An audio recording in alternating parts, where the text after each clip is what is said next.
What is up, my friends? You are very welcome along to our Champions League final watch-along here on Anfield Agenda. Yes, it isn't a Liverpool game, but it is the biggest game in club football, and we thought we'd jump on and have a watch of it. I'm going to be sitting at home watching the game anyway, so where else would I rather be than here with you guys? Somebody in the chat already moaning, I thought you were a Liverpool fan. I am, dude. Clearly. Am I not allowed to watch football? Come on, bro. You're watching it, I'm watching it, we might as well watch it and have a chat. So, of course I'm a Liverpool fan, but we don't like snidey comments on the channel. You'll find that out quite soon. But I hope you're all well. Great night in Belfast, said William. Thank you, mate. Appreciate you. Appreciate everyone that did join us in Belfast last night. Loads of fun. Lovely meeting you all afterwards as well. And I got home in plenty of time as well, which was good. Nice straight run home from Belfast. Enjoyed it. Really, really good. Obviously, you know, these shows, I'm petrified. That walk from the dressing room down to the stage, it never gets any less scary. But I really do appreciate everyone that showed up in Belfast. Amazing city, amazing people. And I want to again say thank you to everybody at the venue and the Limelight. They were wonderful people. Treated us really well. I expect nothing less from a beautiful city like Belfast, but it was lots of fun. So thank you to everyone that came last night. Right, let's have a little look-see at the starting 11s. Our friend said sorry. All good, dude. All good. You're very welcome in. Thanks for joining us. Yeah, let's have a look at the starting 11s. A couple of other little noticeable things. Jurgen Klopp is in attendance at the game today, as is Lenny Yoro. Does that mean that Lenny Yoro is going to Madrid? I don't know. Certainly not a good sign if Liverpool are interested, but it does. I think he will end up at Madrid, in all honesty. So let's have a little look-see, shall we? We'll start off with Borussia Dortmund. They've got Kobel in goal, then they've got Ryerson, Hummels, Schlotterbeck and Maatsen making up the back four. Sabitzer and Emre Can in the holding areas of midfield. Then it's Jadon Sancho, Julian Brandt, Karim Adeyemi and Nicholas Füllkrug up top for Dortmund. For Real Madrid, incredibly, Thibaut Courtois is back in goal and available for this one. Then it's Carvajal, Rudiger, Nacho and Mendy making up the Real Madrid back four. Toni Kroos, Eduardo Camavinga and Federico Valverde is their midfield, with Jude Bellingham tucked in behind Vinicius Jr. and Rodrigo. Benches for both sides are as follows: Ozcan, Mecha, Haller, Royce, Wolf, Mokoko, Malen, Sula, Meyer, Lotka, Vayton and Gittins. Benro Gittins on the bench for Dortmund. For Real Madrid, Militao, Alaba, Modric, Lunin, Joselu, Vasquez, Tchouaméni, Ceballos, Garcia, Brahim Diaz, Güler and Kepa. How is Kepa still stealing a living, lads? Anyway, Kepa's on the bench as well. So they are your starting 11s. We do have a prediction poll going in the chat as well. We want to know who you think wins the Champions League. No, we don't. That's not the question. The question was, who do you want to win the Champions League? And I'm definitely in the 81%. I'm definitely Team Borussia Dortmund.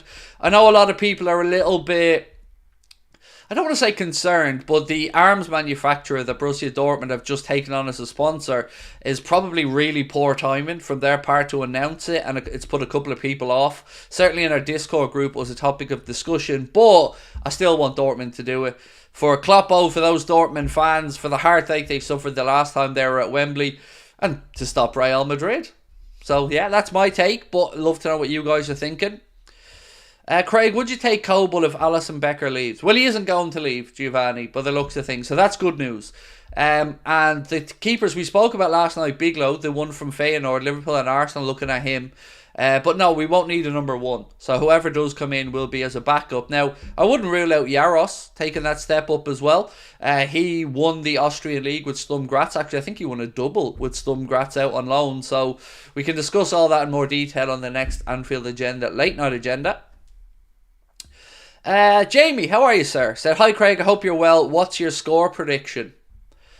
I'm thinking it'll be 2-1 Real Madrid. That's my prediction, but I would like Borussia Dortmund to win it. You know, Real Madrid are favourites. I don't think there's any denying that. But yeah, 2-1 Real Madrid is what I'm going for. Some good ratings on part 1. Did you see my comments? I haven't had a look, mate. That video went out when we were up in Belfast yesterday, so I didn't have a chance to look through the comments yet. Gonna put out part 2 of it tomorrow though, so if you enjoyed part 1, thank you for watching, and part 2 of the end of season player ratings video will be coming out tomorrow evening. So I hope you enjoy that one. Craig, should I do another super chat? I don't really mind, mate. I don't expect super chats from anybody. I'm just happy to be here commenting away with you. If people are kind enough to send super chats, that's on them, and we appreciate it, but there's no expectation from our side. Apparently we're still in for Somerville, according to Fabrizio. Yes, I covered that, Michael. I put out a video about an hour ago, a transfer news video, and I did speak about those conflicting reports. You know, Fabrizio saying that Liverpool are still in the race, other reporters or other journalists saying that Liverpool have backed away from it. I guess we'll find out soon enough, right? I really don't know what to make of it all, but Fabrizio does say, as you've correctly stated, that Liverpool do still have an interest. How was your show? Honestly, I don't know how to answer that, Alex. You know, I said the same after the Dublin show, by the way. It's not for me to gauge how the show went. It's for the people who were there, I guess, to give their opinion on the show. What I will say is, the guy that was with us, Paddy Doyle, absolutely fantastic musician. Really great to have him alongside us last night to kick things off as well. So, special shout out to him. But yeah, it's up to the people who were there, mate. You know, these things go by in a blur for me. I go onto stage and truly I don't really have a whole lot prepared. I treat it like I do a live show. I've got bullet points, but then we interact with the audience, and the audience were brilliant, I have to say. So much fun, so good, so helpful, so interactive. It was good fun, but it's not for me to say if the show was good or bad. That's for people who bought their tickets to say. Liverpool fans, who do you hate more, United or Real Madrid? 100% Manchester United. 100%. Now, I say the word hate around Manchester United. I have to caveat it. I have a respect for them. As a rival, I have a respect. But yeah, I never want them to win anything. And I would say most of us in here would probably say United over Real Madrid. In fact, you know, every Liverpool fan, I would say it. Zumzi, how are you, my friend? And you decided to send the super chat, which we do appreciate. Said, good evening. Dortmund win 1-0 at the Amy goal with 20 minutes remaining, so good luck, and I hope you enjoyed your show. Dude, if that comes up, you're going to be hearing from me a lot, asking you for tips for bets and stuff. And yes, I enjoy the show. You know what? Like, I'll always be honest with you. I enjoy the afterwards of the show. I enjoy meeting everybody. But when I'm on stage, it scares the crap out of me. Last night, my mouth was so incredibly dry, and I was just sweating a lot with nerves, but I love meeting people afterwards, and that's the part I look forward to. You do the show, you hope everybody enjoys it, but then you get to meet people, and that was the fun part. All the way from WA, Daniel, welcome in, my friend. Did you see Jurgen Klopp is at the Champions League final? Yes, K-Man. I did, and fair play. I'm sure he's shouting for Dortmund. He still has his Dortmund connections, and of course that fan base of Dortmund will remember what Jurgen did. Jurgen was at Wembley in the last final Dortmund were there with. Unfortunately, they lost to Bayern Munich. So hopefully today he can see Dortmund lift the trophy. Pooh! How are we, bro? Pooh was back. I missed you. Pooh, I love Pooh. How are you, bro? He said, I am Pooh. Welcome in, mate. Good to have you back. Craig, do you think Eddie Amy would fit Liverpool as a replacement for Darwizzi? Not as a replacement for Darwin, no. But would he fit at Liverpool? Yes. I don't know if I would think of him as a number 9, but he could do a job at Liverpool. Jason chats football, which is a bit different from Craig chats shite, Jason. But welcome in, mate, and thank you for gifting a membership. That one had gone to the lad, so thank you, mate. Appreciate you. Elk70 said, would you go to college football week in Dublin? I looked at the price of the tickets, and absolutely astonishingly expensive. So that put the kibosh on me going. Now, if somebody wanted to throw me a free ticket or get me to do a bit of promo for it or something, absolutely. But yeah, the tickets, at least over here, when I looked at them, were so expensive. Which is a shame because, I won't get to an NFL game, so that would probably be the closest thing. Hey Craigo, hope you're well. Let's back BVB. Yes, absolutely squeaky clean. Dortmund all the way. I think most of us, looking at the poll anyway, 79% of the chat want Dortmund to win. Sancho to score the winner, said Alex. That would be interesting, to say the least. So we will be taking you through the game as always, my friends. We will have your super chats brought up on screen, some comments, some tweets, and we're going to be just trying to have a little bit of fun along the way as well. The game kicks off at 8 o'clock. Now I'm going to ask you all a favour, and I know we all love a bit of shithousery, but please don't spoil something for me. I'm recording, or at least I'm going to be watching back later, the 5v5, the Matchroom versus what are they called? Queensbury in the 5v5. I've bought it for box office. I'm recording it later on. So please don't give me any of the fight outcomes. I want to watch it and I don't want to have spoilers. So if you know the results of any of the fights, please don't put them into the chat, because I really, really want to watch that back later on tonight after the show. 3-2 Dortmund, said Kyle Atkins. Royce not starting, unfortunately, said Ali. How are you, Ali? Nice to see you in, mate. Freelon said, how are you doing? I'm good, bro. Good. Yeah. I thought I'd be a lot more tired after last night, but I had a little bit of a slump this morning, but now I'm back. I'm awake and I'm feeling full of energy. Klopp's presence will help Dortmund take the win. I hope so. I hope so. How do I pronounce that? Dragdillan? Thank you, mate. Anyway. Thank you to everyone who went to the Belfast show last night, said Mark. I hope you all had a fantastic night. Much love to you all. Connor, Ben, Craig, we love you. Thank you. It was great fun. The audience, as always. Yeah, something special about an Anfield Agenda audience, because I say to them, I'm not doing a tap of work. You guys are doing the work. And they did. They did the work. Most people hate hecklers. I love it. And we had hecklers in a fun way last night. People were sharing their thoughts on everything, and it was brilliant. Really good. Imagine Sancho going back to United with his Champions League medal. I know. I don't think he wants to go back to United, by the way. Have you guys seen the stuff on Sepp van den Berg, which is quite interesting? I'm going to cover it in more detail tomorrow, but yeah, he's not happy about how Liverpool have treated his loan spells and the price tag they've put on him. Alex said, how was the show? It's not for me to say, mate. You know, I had fun. But, you know, people who were there, it's up to them to say whether they enjoyed themselves or not. But what I can say was the venue, incredible. Incredible people, incredibly hospitable. The audience, really fun. And it was lovely to meet everybody afterwards. But if people thought it was good or not, I guess that's not for me to answer. These things for me are like a blur. They just go by, and I'm just relieved when I get off stage and I've not shit the bed, quite literally. How long was the show? We started at 7:15 and we finished at 10 o'clock. So 2 hours 45 all in. Paddy did 50 minutes first. Paddy, our musician that came with us. Then I came on, did 45 minutes, took a break, came back on, did another hour, and then we did the meet and greet afterwards as well. So we left there. Actually, I know this exactly. I was in my car outside the Limelight at 22 minutes past 10. What was your opinion of Emre Can? I liked Emre Can when he was at Liverpool, Ben. And as I said, like he fulfilled his contract and headed off.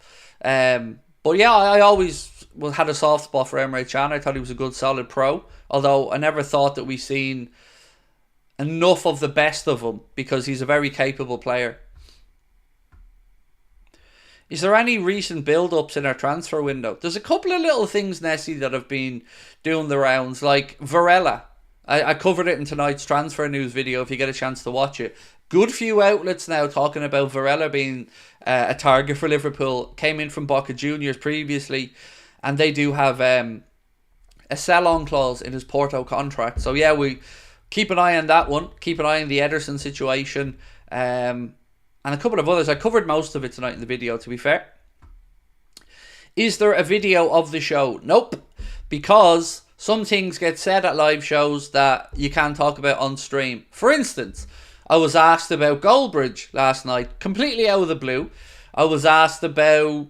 Well, I wasn't asked. I gave up the information on the Jude Bellingham. Remember I told you I was told something about Jude Bellingham's transfer. I couldn't talk about it on a stream, but I did mention it in the live show last night like I promised. But no, we don't record any of them. We're thinking of doing one of the last two shows, because we're only ever doing two more. We've got Cardiff on August the 2nd and Liverpool on August the 4th. We may do a kind of mini documentary around one of those shows.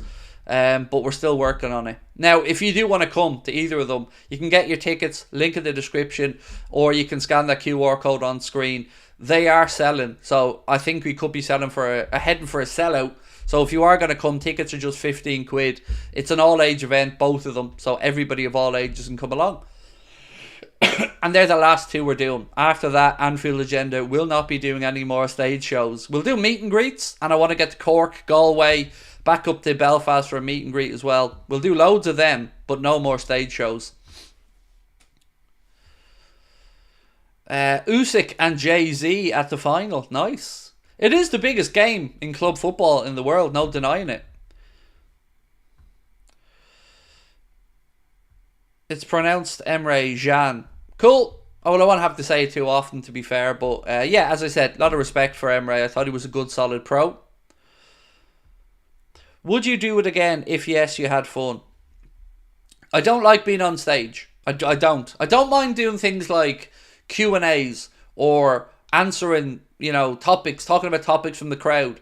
But it feels very unnatural for me to speak without an interaction for too long. You'll notice it in the streams. I talk for a minute or two, then I dip into the chat. Same in live shows. I'm not somebody who can go on stage and speak solidly for 2 hours without interacting with people. I don't have that skill set. So I need the audience to participate. So some things, I just don't like writing it out, because things change and you have to read a room. And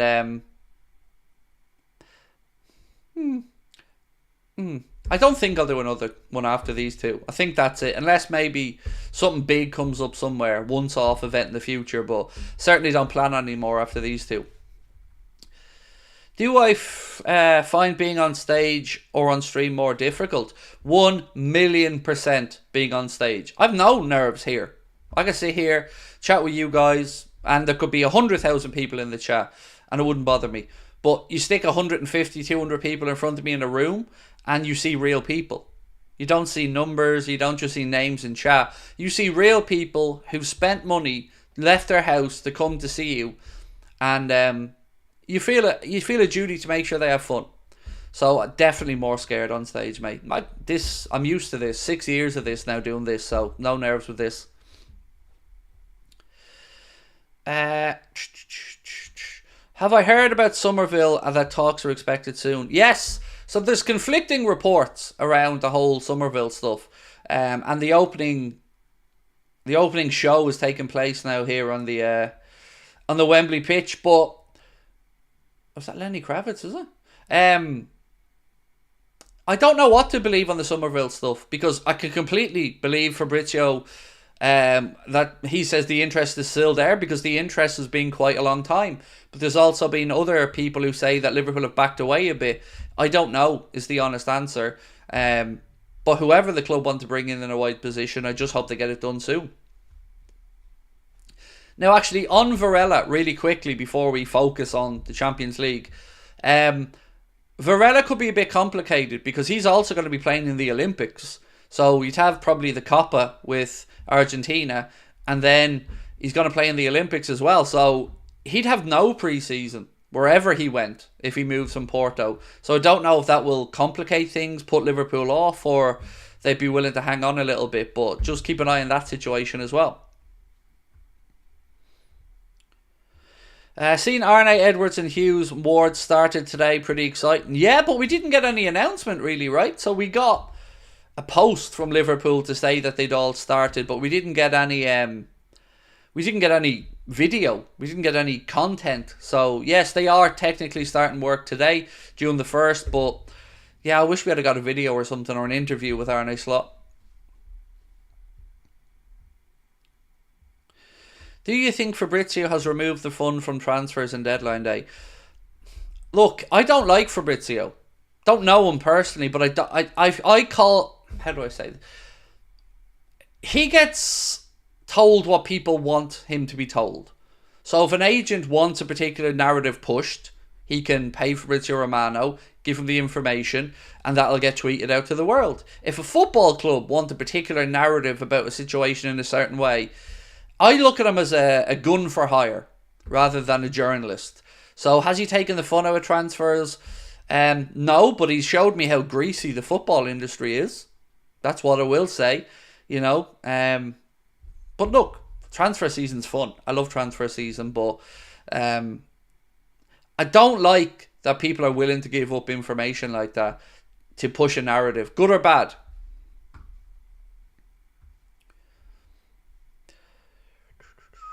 Brentford wants over 55 million for Mbeumo. Well, what they want and what they might get are maybe different things. On Mbeumo though, look, what got me out, and I said this in the video today, I didn't realise he was only 24. I don't know why, but in my mind I thought Bryan Mbeumo was about 27. So at 24, Premier League experience, even if they did want £55 million, if he's the one that Liverpool want, £55 million isn't ridiculous. So let's wait and see. I just don't know who is the forward that we're going to look to bring in. Is it Somerville? Is it going to be, Bakayoko, Nico Williams, Danny Olmo? I don't know. I really, really don't know which one. So I'm just waiting back like everybody else to see what happens.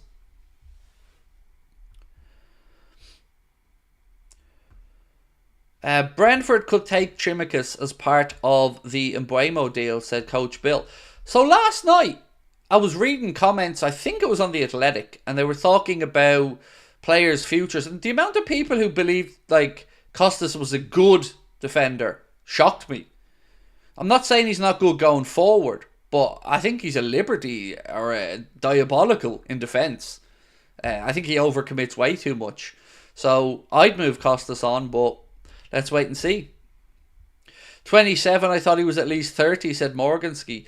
It's mad, isn't it? 24. Really couldn't believe it when I seen he was only 24. It's definitely softened up my stance on whether Liverpool could look at him, because, you know, what you always get from Mbeumo is really hard work, physicality, consistency. So a 24, versatile player, can play across the front line. We could do worse, to be honest. Do you know the keeper from Feyenoord that I've discussed a little bit, Bigelow? The only thing that really, really, really puts me off pushing for him is his injury record, because it makes Alex Oxlade-Chamberlain look like, I don't know, the most robust player in the world. Look at his injury record if you haven't had a chance, the keeper from Feyenoord. My God, he's missed a lot of football. He's still relatively young, but he has missed a lot of football. Ben wants to know, is this the Super Bowl? Lenny Kravitz rocking out Wembley. Yeah, I mean, they could have got somebody a bit more relevant for this time. I mean, Lenny Kravitz is a superstar, alright, but I don't know. I guess it's better than some of the other singers that we've seen. Who was the one that got, was it Camilla Cabello, got a little bit annoyed because everybody wasn't getting into the show? I just remember Dua Lipa knocking it out of the park with One Kiss. Obviously, we don't have fond memories of losing that final, but she was amazing. It'll either be 1-0 Dortmund or 4-1 or something to Madrid. Teams are in the tunnel right now, about to walk out onto the Wembley turf. I'm definitely Team Borussia Dortmund for this one, folks. Do you ever get goosebumps hearing the Champions League anthem? Yes, it really is a great piece of music, isn't it? It really does get the hairs in the back of your neck standing up. Because heaven knows there's nowhere else hairs will be standing up for me. Right, let's end this poll anyway. And who do you want to win the Champions League? So we've had 800 votes, and it is 80% of our audience want Borussia Dortmund to win the Champions League. Hard to watch, still bitter about Paris. Oh, it's always hard to watch, Scott. Always. But it is going to be an interesting final nonetheless, you know. Borussia Dortmund, I don't think any of us would have really thought that they would make it all the way to the Champions League final this season, but full credit to them. Zidane now bringing out the trophy. Those white trousers, I mean, you don't want to be having a dodgy curry around the night before and coming around in them trousers. He's a brave man there, Zinedine. All that takes is a little bit of a mark on the seat, a little bit of chocolate dropped or something. He's in a whole world of trouble there. Trophies backwards, lads. Trophies backwards. Brian, how are we? Mukara. I did make sure to say hello to Belfast from Brian last night. Brian has gifted 50 memberships. You're really, really, really, really kind. Thank you so much, Brian. I nearly called you Prince Brian there, but there you go. Thank you, mate. Appreciate you. And I hope you're sitting back enjoying this final somewhere, whether you're in Boston or out and about. I hope you're going to watch it. At least City are not in the final. Definitely. Yes, that is a bonus. How crazy is it that? What would this be? Number 15 or something for Madrid if they won it? It's absolutely mental. You are watching it. Good, Brian. Good.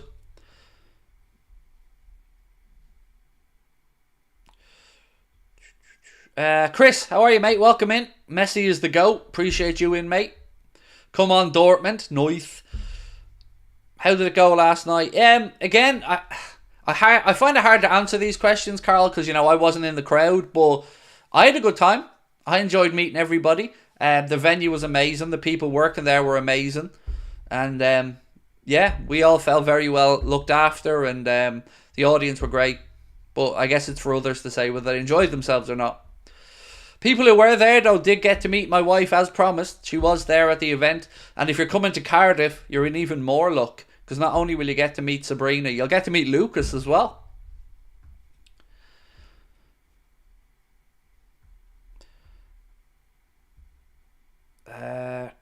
No toxic, you can't spam questions, bro. No spamming.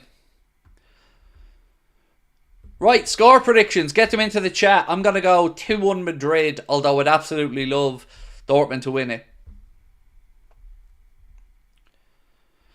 Brian said he hasn't had the pleasure of meeting Lucas. Yeah, I will make that happen, Brian. It's got to happen. It won't happen in America, unfortunately, by the looks of it.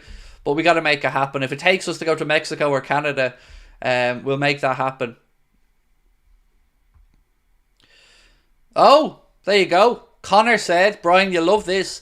Thin Lizzy actually played the limelight as well. Seen the poster there last night. So, historical, Brian. Anfield Agenda, Thin Lizzy sharing the same. Oasis played in the limelight as well. So there you go. Hallowed ground, Brian. Hallowed ground. Brian's a huge Thin Lizzy fan. Right, 3-1 Madrid for David Cornwell. 4-1 Madrid, sadly, for Liverpool till I die. Scott Engerson's gone 2-1 Dortmund. Just Storm's gone Dortmund 1. The Royce goal in the final minute. 2-1 Dortmund, said Alex. What else have we got? 1-0 Dortmund for Cam. Chris said 2-2 after 90. Dortmund in extra time. So this is one game I really do want to not go to extra time because I want to watch the boxing afterwards. So yeah, no spoilers on the boxing, by the way. If you are in the chat, please don't tell me any of the results of any of the fights on tonight's 5v5 because I'm watching it after this. Emre Chan and Nacho, just shaking hands now. We're getting the coin toss, and then we will be ready to go underway in the 2023-2024 Champions League final. Borussia Dortmund and Real Madrid about to go head-to-head to lift old big ears. Wait, what boxing after? The 5v5 is on tonight. 5 Matchroom fighters fighting 5 Queensbury fighters. Zhilai Zhang, Deontay Wilder, Hrgovic Dubois. I think what's his name? Ball from Liverpool. I think he's on the card as well, fighting Ray Vargas, I think, for a world title. There's a couple of other fights as well on it. So, no spoilers. It's on DAZN, and for me over here in Ireland, I bought it actually on TNT box office. Right, I'm actually pumped for this. Champions League final. The last official game of the calendar. Obviously, we had the Europa Conference League final won by Olympiacos. We had the Europa League final won by Atalanta. And now it's the big boy event. Borussia Dortmund versus Real Madrid. Let's see how it works out. The champions. Do you know what I loved last night, though, about the show? One thing I really loved. I stepped up on stage and I gave it a rendition of Arne Slot. La la la la la. The whole place sang it back to me, which I really appreciated. So, yes, we're all ready for Arne Slot's announcement today as well. Ben is testing out some new tech tonight as well, so you'll see some additional bits and pieces come up on the screen. You're going to see yellow cards, goal scoring updates, obviously, information in the ticker at the bottom, or as we call it, the vidi printer, and a few other bits and pieces as well. So, yes, let's go. Let's get underway. This is a bit of a tease for what we're going to bring you next season, so keep an eye out for some fun little add-ons. Dortmund going to be kicking us off, playing from left to right in the first half. Everybody's in their seats. Referee just waiting for the go-ahead from the side of the pitch. And we're off, ladies and gentlemen. It is official. And Dortmund do not do the decent thing and launch it long, but they do immediately try to play the ball through the centre. And we're underway in the Champions League final. Put it on screen. Yeah, that's definitely not going to get the channel in trouble or anything, mate. Me showing copyrighted content. Throw in now to Madrid on the far side. And we've already got a pitch invader coming on looking for a photo with Bellingham. Somebody 2-foot that fucker.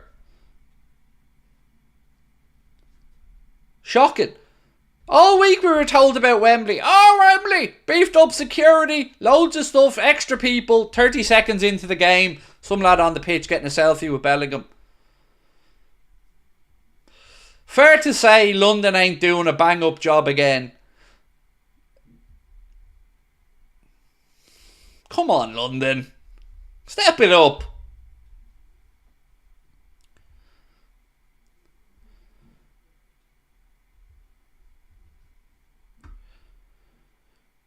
Do you know what? Honestly, if I'm on that pitch and somebody runs on like that, they're getting knocked out. They're getting a boot across the head. I don't care because you don't know what they have.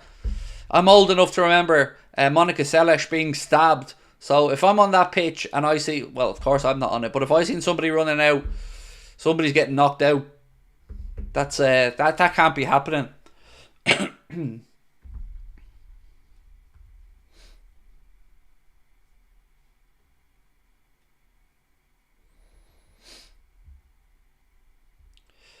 We're still waiting to clear him off the pitch, by the way, so I will sync up in a minute, but I'm just waiting for the security here to get the idiot off the pitch.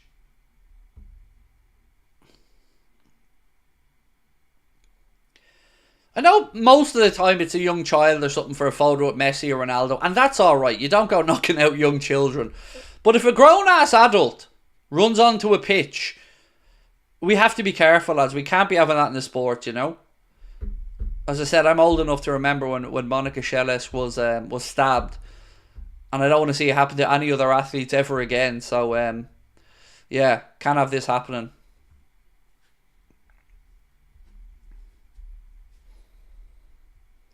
Right, we're about to get back on the way with a throw into Madrid on the far side. Here we go. Champions League final, take 2.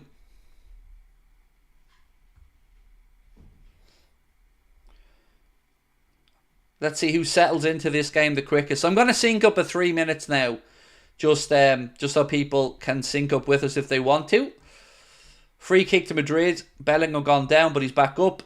And we're closing in on 3 minutes now. Who's Monica Seles? She was a professional tennis player. We are now at 3 minutes. And 1, 2, 3, 4, 5, 6, 7, 8, 9, 10. Vinny Jr.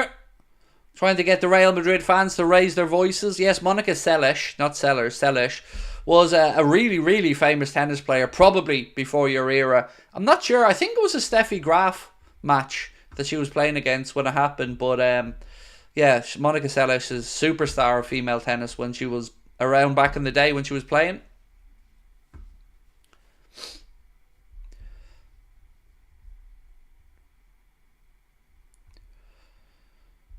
Strap the guy to the goalpost and pepper him. Yeah, but you have to turn him around backwards, Brian, so his arse is raw when the balls have hit him with about 50 of them. Or, I've got a better one. Do you know what they should have done with the pitch invader? They should have given Antonio Rudiger 30 seconds with him. Because I tell you what, he's a hardy man. He should have given him 30 seconds with Tony Rudiger cornered in, circle of security guards around him, and Rudiger just going, bring it. He'd never have pitch invaded again by the time Tony Rudiger was finished with him.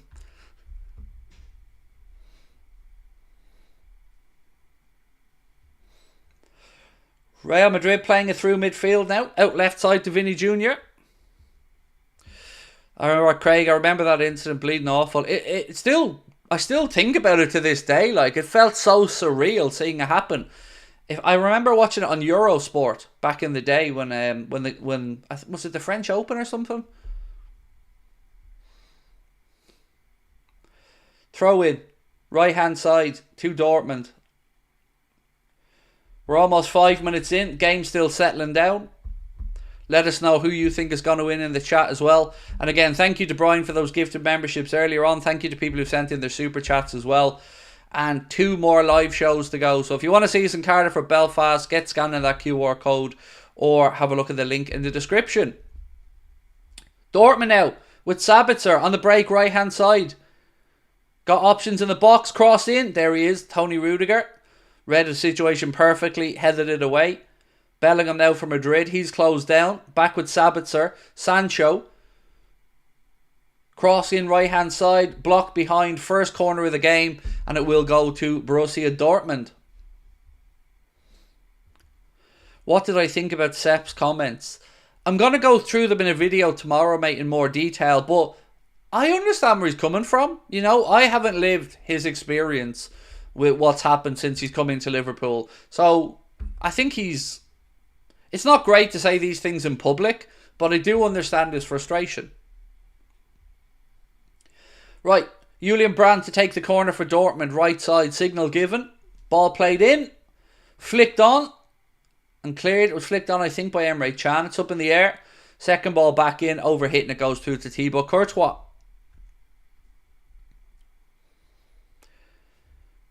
Did I see Bray Wanderers sack team manager Ian Ryan? I didn't. No, I didn't know that. Interesting. Thoughts on Lunin being dropped?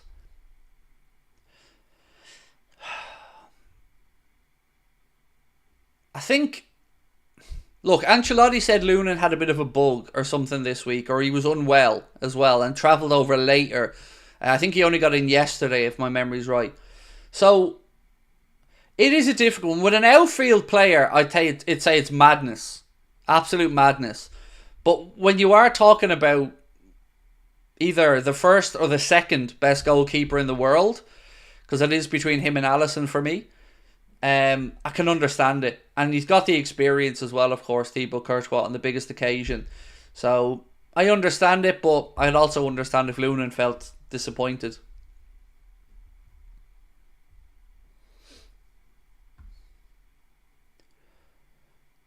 Right, Dortmund again playing the ball forward.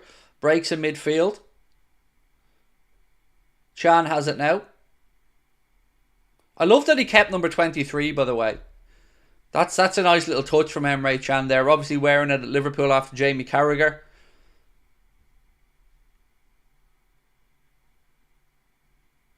Again, Dortmund trying to pick a way through. Camavinga gets back though and heads it back to Thibaut Courtois.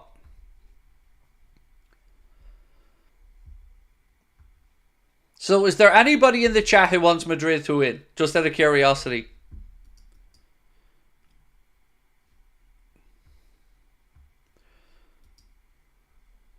See, in our video printer, we have new things that we can do, like idiot on the pitch. And Dortmund seem to have the better in the final so far. These are all things that we can add in now as well, as with funny comments and so keep an eye on our video printer, because it's not going to be a boring video printer. It's going to be one where we put in some fun, interesting comments. And we also want to make sure you're paying attention. Right, so we do have a couple of Madrid fans. Christian saying a la Madrid. Luke wants Madrid to win as well. Carla wants Madrid to win. I've bet on, said Michael Manning. I appreciate your honesty, mate. Look, I don't despise Madrid, but I would prefer a Dortmund victory. Just because I like the underdog mentality, you know? Thibaut Courtois gives me PTSD from our last final. Oh, I hear you, mate. I hear you. He was unbeatable that day, wasn't he? Unfortunately for us. Dortmund now, trying another attack. Madrid get bodies back. Is this Tony Kroos last game, by the way? Is Tony Kroos is retiring after today, right? What a servant he's been, by the way, to football in general. Just incredible. Incredible player. Would have graced any team, I think, in any era. Just a really, really, really, really, really good midfielder. Oh, he's going to play in the Euros. Okay, cool. Well, this is his last game of club football. Yeah, just an incredible servant to the game in general. To keep it at the highest level as long as he has. Remarkable career.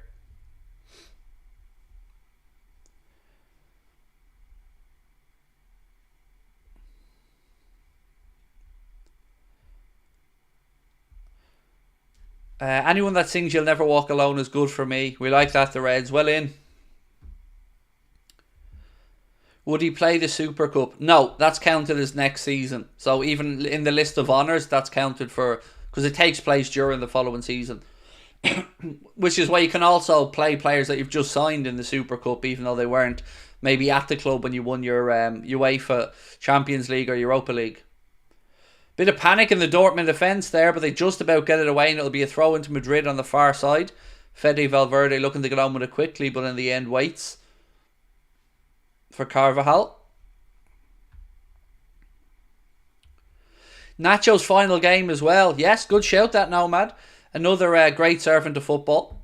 Hey, we've just gone over 1,000 live viewers as well, so thank you and welcome in everybody. Bellingham. I like the way Chan left a little bit on Bellingham there. Did you see it? Closed him down, then just a little hip, little lean into him just to let him know he's there.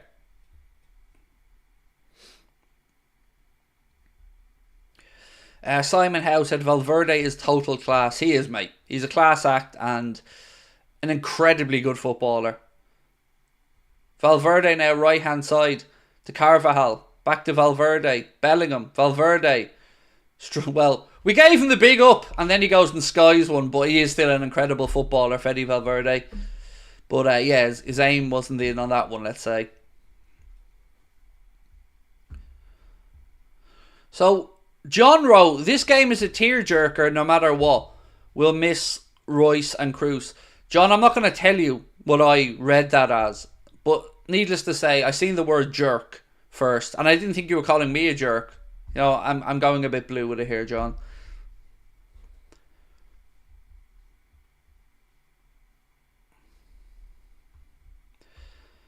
Should Kroos be in the squad of the decade for all the teams, every player? Oh, that is an incredibly hard one. But he wouldn't be far off it if he wasn't in. You know, you'd have to have him and Modric in there for the longevity as well of their careers. Vini Jr. now having a run down the left-hand side. Well defended though. Sancho looking to bring it away for Dortmund. Chan calmly plays the ball in. You can see these patterns of play here, these triangles. This is what any young players watching, these pattern of movements from Borussia Dortmund are exactly what you see when they're doing rondos and training. Little triangular movements, little passes to play around the press. And you can see it play out here in real time. And Dortmund took the ball from their own 18-yard box towards the halfway line with some lovely little incisive 1-2s. What are your thoughts on Pep Guardiola leaving next summer? I hope he leaves next summer with a big stain on his career because Manchester City have been found guilty. Live feed is A1. Thank you, guys. We did promise you that we're going to deliver with you this season. You know, we've got loads of cool stuff in the works. We're going to be bringing up yellow cards immediately on screen, updates on screen, tweets, stuff that you're not going to see on other channels. Oh, Brandt!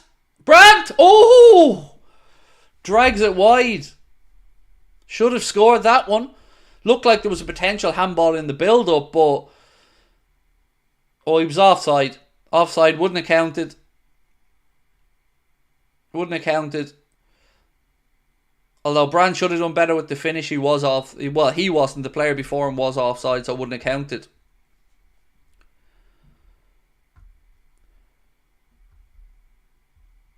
Craig, is it right that Chan had treatment for cancer? No, Sebastian Haller is the person in the Dortmund squad.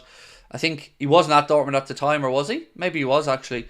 But no, Sebastian Haller is the one that had cancer treatment that I'm aware of.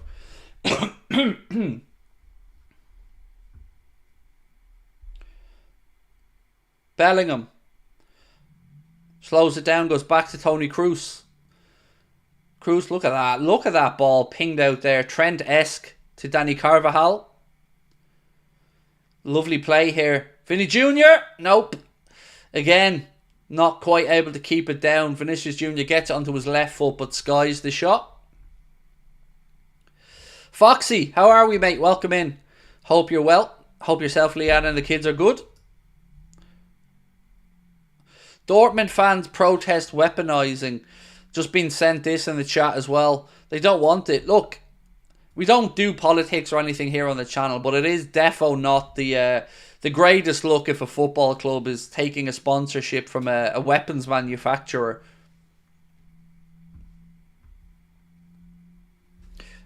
You're the best, Craig. Thank you, Billy. Much love, my man.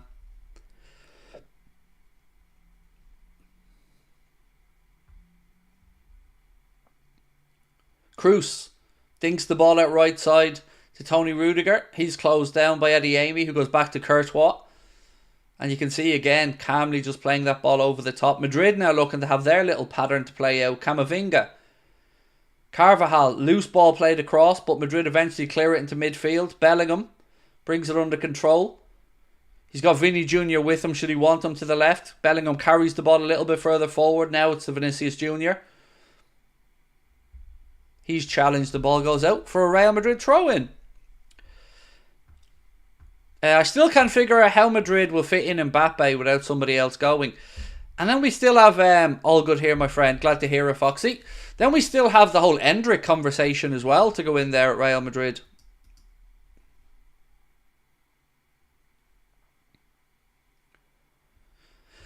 So, Mark said to me, a load of people are asking why the game's not on YouTube. You have to have a Discovery Plus account. So go set up a free Discovery Plus account and then you can watch the game in the UK, according to Mark. Now, obviously, I'm in Ireland, so it's a little bit different. It's on RTE here, my national broadcaster. But if people do want to watch the game, set up a free Discovery Plus account, according to Mark, and then you can watch the game on their Discovery Plus app or stream for free, I believe.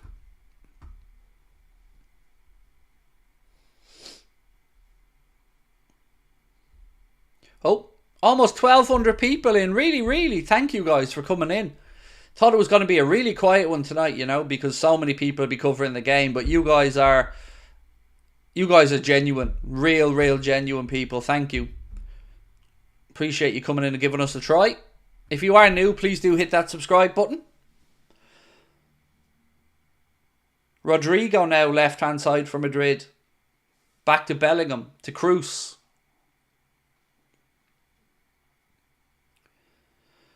Justin said, best channel to enjoy a watch along, and that's from a Chelsea fan. Much love, Craig. Justin, bro, appreciate you, mate. Thank you.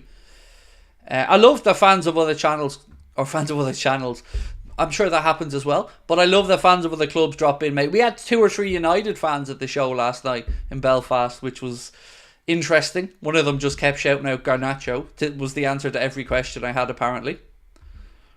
Daniel, thank you, Daniel Benson as well, mate. Appreciate your kind words. Boxing on the telly, footy on here. Frankus and everybody else, no spoilers for the boxing, please. No spoilers. I'm going to watch the 5v5 after this. I have it ready there to go afterwards, so please no spoilers. Why didn't I get invited? To what? Luke, I don't know what I'm not getting invited to. I never get invited to Atten though, Luke, so don't worry about it. But whatever the question is, I don't know the answer. But yeah, I don't know, mate. I never get invited to the charity games or any of the other stuff. But look, I don't know. It's all good, bro. I've got you guys. That's all I need. So here's a bit of an odd stat that Connor just sent me from Squawka. Thibaut Courtois is the first ever goalkeeper to make their only appearance of a Champions League campaign in the final. So there you go.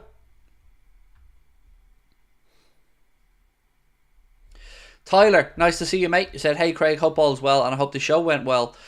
Again, if there's anybody in the chat that was at the show, please let me know how you think it went, because I honestly have no clue. It's like a blur to me. I enjoy the meeting people afterwards part. I loved the Q&A part last night with Connor, actually. That was really cool as well. But if you were at the show, it's your opinion that matters, not mine. I can tell you it was great, but I wasn't there. I was, actually. Funnily enough, I was. But I wasn't in the audience, I mean.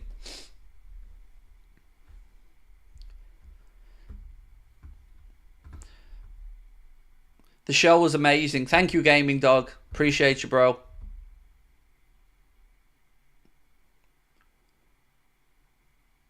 I have to say though, what a venue, what a place. Cannot, if you're thinking of going to a show that's on in Limelight in the future, go. I'm telling you what, the staff amazing, the venue really good. I couldn't recommend it enough. If we ever have to go back to Belfast for any event, it is going to be back in the Limelight. I couldn't recommend the venue highly enough. If you're a musician in a band or thinking of putting on any show around up in Belfast, don't look any further than the Limelight. They'll look after you, and it is an incredible place and a great location as well. Oh, Adeyemi goes around Courtois, he's dragged him wide, and it ends up on a corner. That should have been the goal. And that's what Courtois and Alisson do. That's why, in my opinion, they're the two best goalkeepers in the world. Because of situations like this. Adeyemi timed the run perfectly. But Courtois is just... It's him and Alisson, man. They're just good at dragging you wide. Making you commit. And it was just too much in the end that ends up going for a corner. But again... Great opportunity, and that will give those Dortmund fans and players encouragement that they can open up this Madrid team. Ball played in, Courtois eventually comes and claims it. That was a real chance though for Adeyemi, but again, that you have to also take into account how physically big the likes of Courtois and Alisson are. If they go to ground to put their arm out, it drags you far wide. Mogao said, great show, amazing atmosphere. Thank you. I even got a present last night at the show, by the way. So if you're watching and you were the gentleman and lady that gave me the present last night, thank you. I got a lovely beanie hat and t-shirt from a store in Belfast that are also tokers. So thank you to those guys. And that beanie hat, my wife's already robbed it and wearing it out and about. So thank you. Can I go over the lineups again? Absolutely. No problem, mate. No problem. Lineups are as follows. Is Kobel, Ryerson, Hummels, Schlotterbeck and Maatsen for Dortmund at the back. Then Sabitzer and Chan. Jadon Sancho, Brandt and Adeyemi are tucked in behind Füllkrug in attack. For Real Madrid, it's Thibaut Courtois, Carvajal, Rudiger, Nacho and Mendy making up the defence. Then there's Kroos, Camavinga and Valverde, with Jude Bellingham tucked in behind Vinicius Jr. and Rodrigo. Another attack from Dortmund. Oh, again, good time challenge, but that's another opportunity. They are getting on top of Real Madrid here, Dortmund, but they have to capitalise. Ball in! Post! Oh my God! They've just hit the post. Now it's with Courtois again. Lads, that millimetres away from Dortmund taking the lead. They've shown up. They're not playing with nerves here. They've settled into this game quickly. Mary Nelson said the show was fantastic. Thank you, Mary. Mary, if you don't mind me asking, which lady were you last night? Because I met, obviously, a lot of people at the end of the show. Which lady were you, Mary, if you don't mind me asking? Just so I can put a face to the name. Or tell me what you were wearing as an example.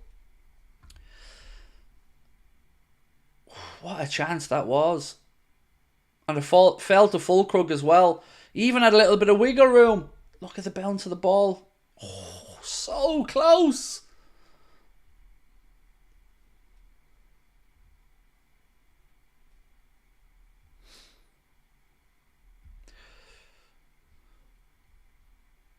Real Madrid is enchanted. Name another team with this much luck in key moments. Yes, they've had quite a bit against us as well. Dortmund are looking the better side, Jamie, absolutely. Welcome in to everyone that's joining us, by the way. There's nearly 1,350 people with us. Welcome in, guys. If you are joining us late, it is definitely been Borussia Dortmund that have started the better in this Champions League final.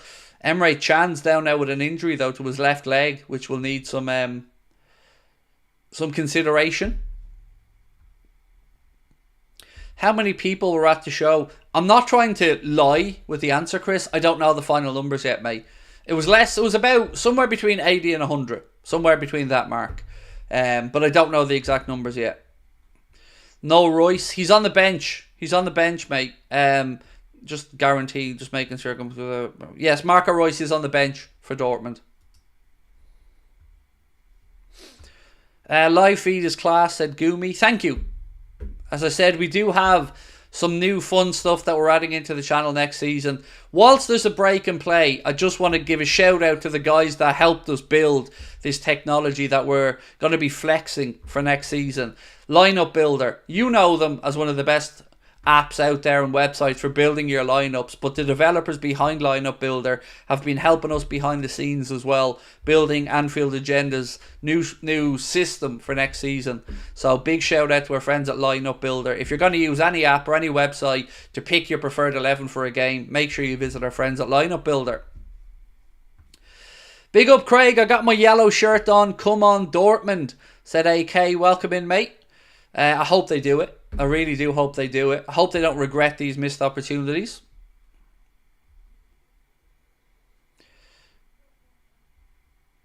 I'm trying to scroll back to see if Mary gave me my answer, because I don't want to miss out. If I ask her a question, I don't want to miss out on an answer if she's answered me.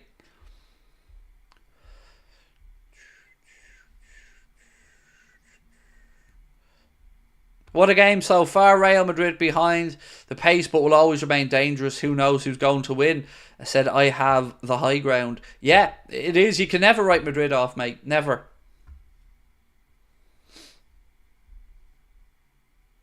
And as Ben said as well, give them a follow on X if you're on there, at Lineup Builder, if you want to give them a follow.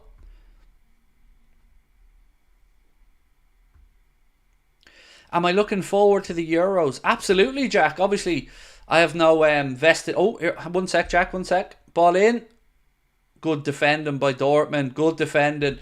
Look, obviously, Ireland aren't in the Euros. But yeah, I'm going to be watching on with interest. We're going to do watch-alongs here on the channel as well. We're going to try and keep a Liverpool twist to it. So we're going to look for some Liverpool interest in the Euros, obviously. But we will be keeping you guys up to date with games. Probably the biggest game each day is what we're going to try and do.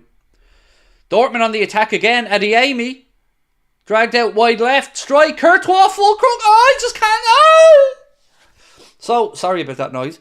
So, Adeyemi had a shot. Palmed by Courtois up into the air. And it was kind of in the wrong direction for Fulkrug to try and adjust himself mid-air. And his header just didn't go goalwards. But once again, it's Dortmund who are knocking on the door.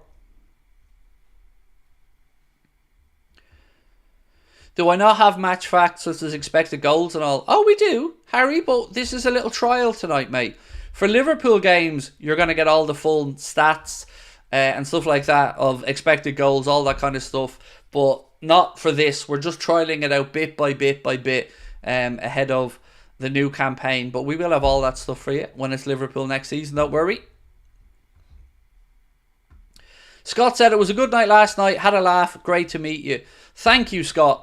I'm glad you enjoyed it, because I love feedback from people. If you didn't enjoy it, let me know as well. Let me know what you'd like me to change in the future, because it's all about learning experiences, Scott. And it was a pleasure to meet people last night up in a beautiful city. One of my favourites in Ireland, as I've said many times. Love to visit Belfast.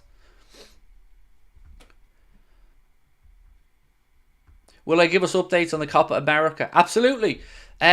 I'll do a handful of games in the Copa America, to be honest with you, but I will be covering it in some way, shape or form, because it's right in peak Craig time.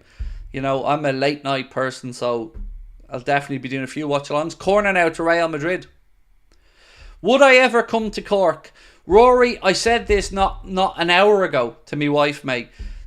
Cork and Galway, I want to do meetups in. I don't want to do a live show, but I want to do meet and greets, Q&As, that type of stuff. So here's the deal.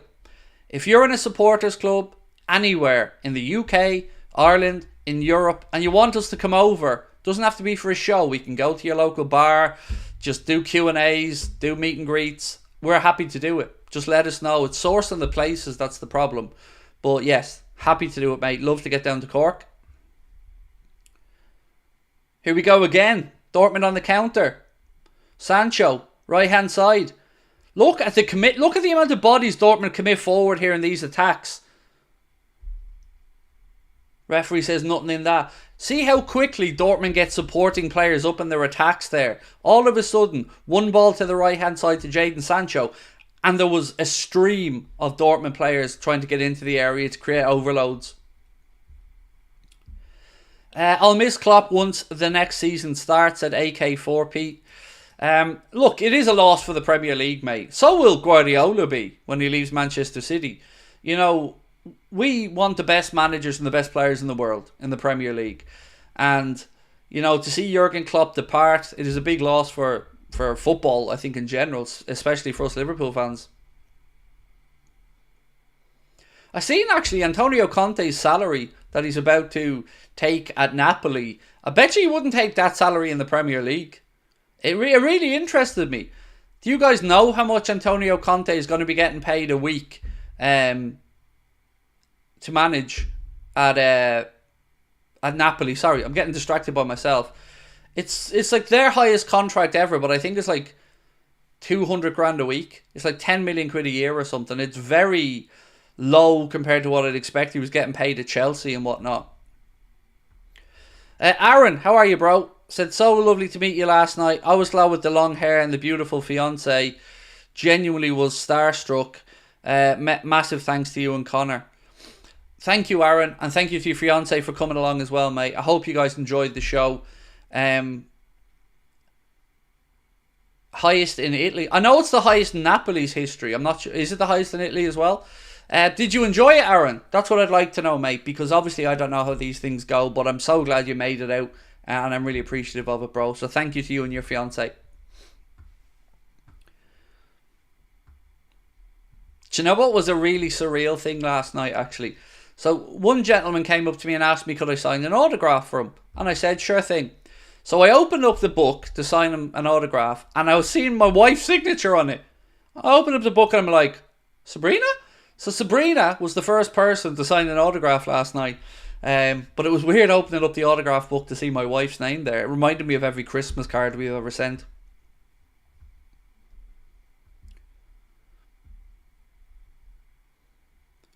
Will Slot repair our relationship with the lovely Paul Tierney?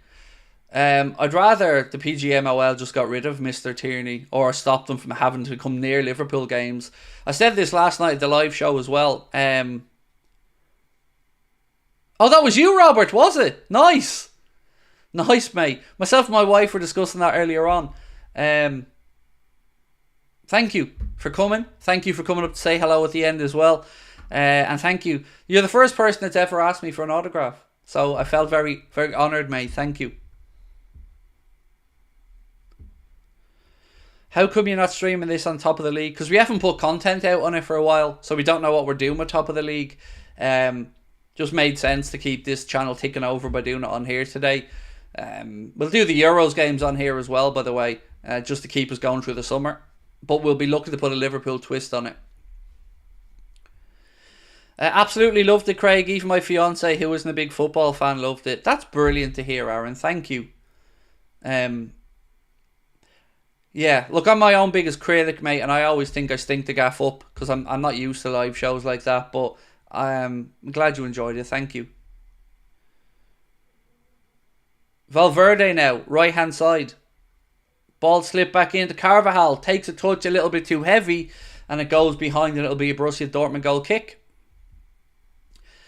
Gilver slowly said, fair enough, love both channels. Thank you, bro.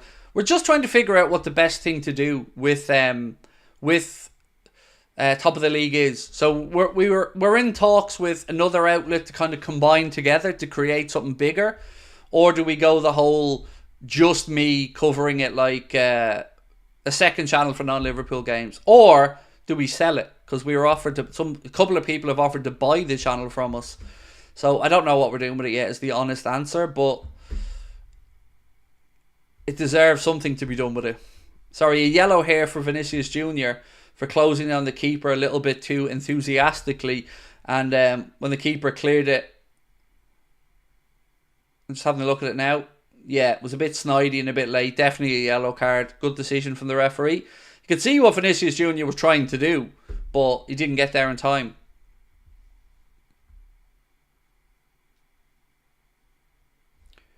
Why are we saying Muskrat? Do you know what the muskrat emoji is for, by the way? Yeah, but there you go. So there you go. Vidi printer on the with the yellow as well, as you can see. We've got it up there on the screen. Shenanigans, new tech guaranteed, 0-0. Conor Crosby, yellow card up there as well to Real Madrid. Would I ever get Jack Mate back on the channel, or would I go on the happy hour? I'm going to say this to camera, so I hope someone clips it. I would love to do the happy hour. It's the only podcast I've ever wanted to go across and do. I've been lucky enough to have Jack Mate on our channel for a video before. Lovely guy. Love Stevie and Robbie as well. And I'm probably the only football content creator who hasn't yet been asked on the happy hour. So yes, I have a really interesting life story that I've always held back giving every detail of until I'm on a longer form podcast like that. But yes, that's a dream to do the happy hour, mate. So I'd love to if I ever got the chance. But I don't think I will. What is the muskrat emoji for? So the original meaning of the muskrat emoji was to tell me to stop concentrating on negative comments. So I used to bite on a load of negative stuff, and we came up with a safe word. The safe word was muskrat, meaning stop, Craig, don't bite on it, move on to something else. So that's why muskrat came into existence. Will you do more collaborations with Adam on FUTV? Look, we love Adam. Still, Ben and Adam are still in contact quite a bit. I sent him a congratulatory message after United won the FA Cup as well. Yeah, I suppose if we, build up the United games next season, there's no reason why myself and Adam couldn't do a bit of work together ahead of them, because he's a good guy.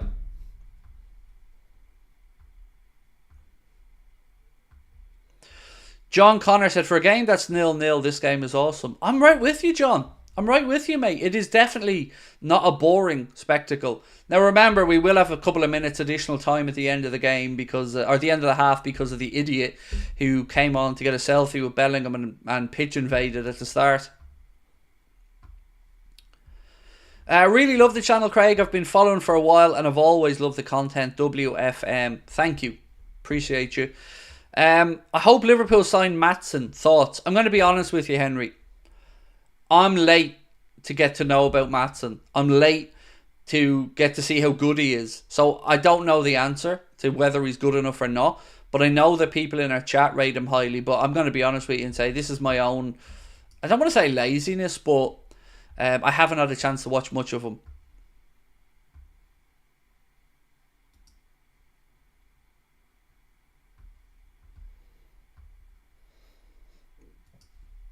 See, I like this comment from the lads on the Vidi printer. Penalty shout, softer than butter in the sun, but worth a shout by Dortmund.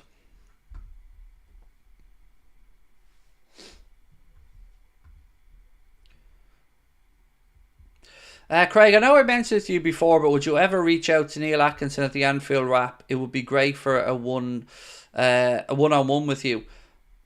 Again, I've said this before, I'm an Anfield Wrap fan. I think they are the best content creators of any content creators of any club. I think they're amazing.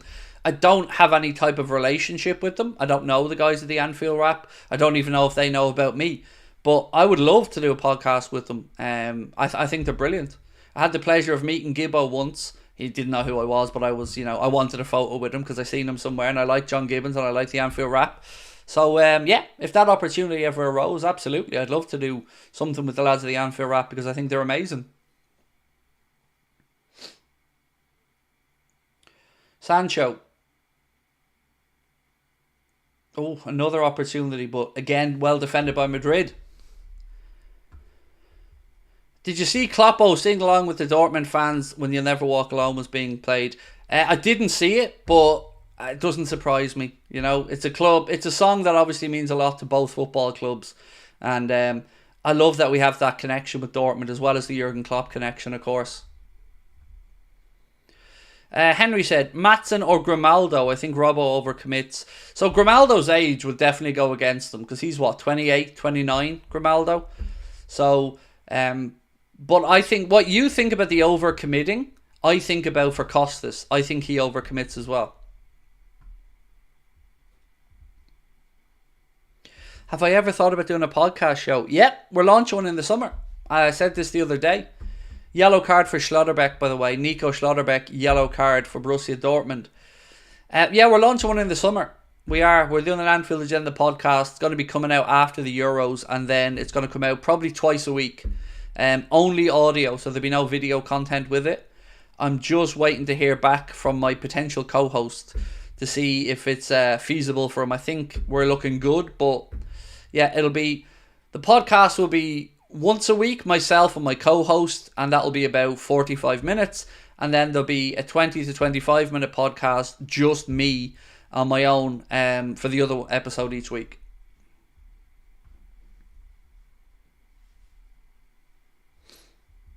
Gory said this match is shy. I think it's a good game, mate. For a 0-0, I think it's had plenty of attacking opportunities in it. I feel like there's goals in this game. Strike! Ooh, good save down to his right by Courtois. Corner for Borussia Dortmund.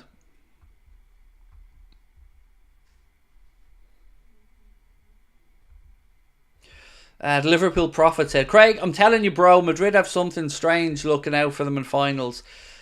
They do. They've got that juju or whatever. It's usually it's the force field of Madrid. You know, they're such a big club. So many Champions League. But yeah, they seem to get every little rub of the green. But hey, what can you do? I think Courtois has already vindicated Carlo Ancelotti's decision to start him in the game with the saves and the play so far. Another ball in from Dortmund, headed away by Camavinga. Don't I mean that juju, ba-da-boom, and they do have that juju as well, yes. Well played. Darwizzy said, Craig, always a pleasure watching a game with you. And look, right back at you, bro. It's always a pleasure being here with you guys to share these moments. And, you know, biggest game of club football right here. Shame we're not in the competition, but we will be next season.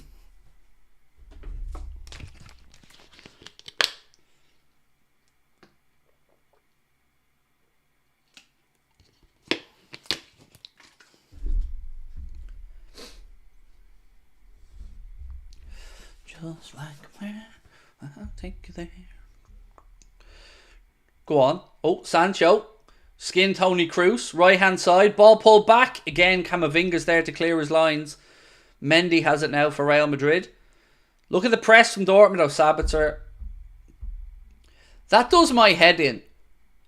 That needs to stop in the game. So Sabitzer gets a booking for having a go at the linesman. That's not what I'm talking about. Referees need to stop buying these cheap free kicks. Right there we had a great example of two Dortmund players going into press Ferland Mendy, who stood there, waited for any contact and fell to ground. Referees need to stop with this shit. Football's a contact sport. That was not enough to cause a foul, and the defender waited for it. They need to get rid of it. I'm sick of these cheap free kicks. Because you don't get rewarded for the good pressing that Dortmund were doing there. Brian agrees. Glad to hear it, Brian. Glad to hear it. Hummels, look, he's on a mad one.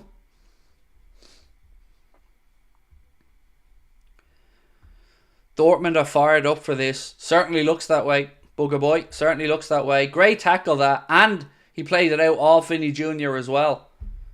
Really good stuff there from Mats Hummels. Vinicius doesn't agree with it, but it was the correct decision. It was a good challenge by Hummels, and it did last come out of the Madrid man. Hope you had a great show in Belfast, Craig. Thank you, DKH96. Yes, it was a lovely evening. Really enjoyed meeting everybody. And as I said earlier on, I can't say enough good things about the venue. Just an incredible group of people working there.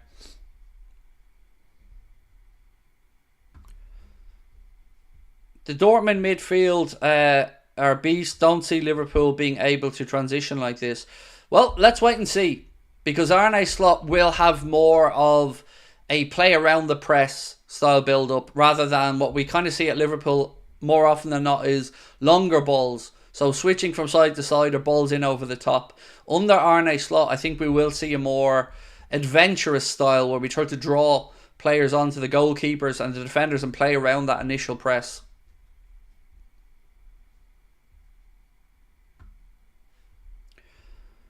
What will I talk about on the pod? Whatever the news is for that week, mate, whatever the most interesting topics are around Liverpool, will kind of summarise the week's news. I hope it's going to be Jack Gill that joins me, by the way.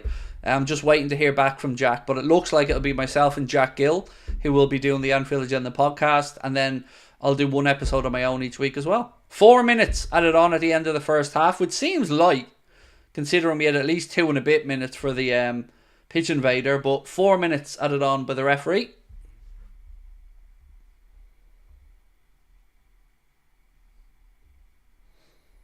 So what you're telling me is we're going to be having heart attacks every 3 minutes. Yep. I was looking at some stuff from the Athletic last night where they showed about Feyenoord's build-up play from the back with Bigelow, the goalkeeper, or Bigelow, I'm not sure how to pronounce that. And it is risky.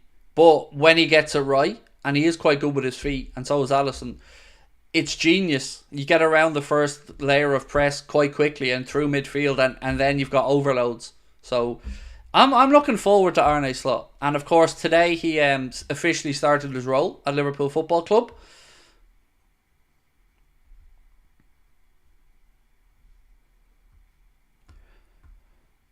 Watching the boxing. No spoilers, Luca. Luke, sorry. No spoilers, mate. No spoilers. I'm watching the boxing after this and I don't want any spoilers. Who's had the best of the first half? 100% Dortmund. They should be ahead.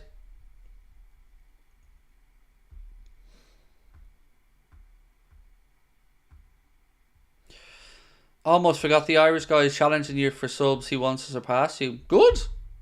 I have nothing but good things to say about Michael Ramsey. And it's healthy to have some competition to try and chase down people. So yeah, look, I've nothing but good things to say about Michael, aka the Irish guy. So I hope he achieves everything he wants to. I hope he surpasses me, gets the 1 million subscribers, because he's a lovely fella. And yeah, I had nothing but good things, mate. I like Michael. So what he wants to do with me, I want to do at Redmen TV. I want to catch them for subscriber numbers, because we're already the most watched Liverpool fan channel. Now I just want it to be done numerically, so I want the most subs as well. And on that note, don't forget, hit the subscribe button if you haven't done so. Which striker do I want to see in Liverpool next season? Darwin and Jota. I think a utility player is more required, so let's wait and see. I think we're going to see a wide player brought in. Oh, here we go. Adeyemi, ball chipped to the far post. Ball for Dortmund. Yeah, I don't know if we'll bring in a striker unless one of our strikers leaves, but I do, again, more and more stories linking with Diaz with a move away, so it depends. If we need to replace Diaz as an example, then we'll see who we look at. But as it is, I don't know, because I was looking at the loan players as well last night, and we have some good young quality players coming through. So we don't want to block the pathway for the likes of Jadon Danns, but I think it's too early for Danns to see enough first team action. So I think a loan spell will be right for Jadon Danns.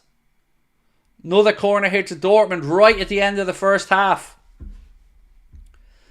Craig, you're so class. Thank you, Rum. Appreciate you, bro. Appreciate all your kind words, guys. Thank you.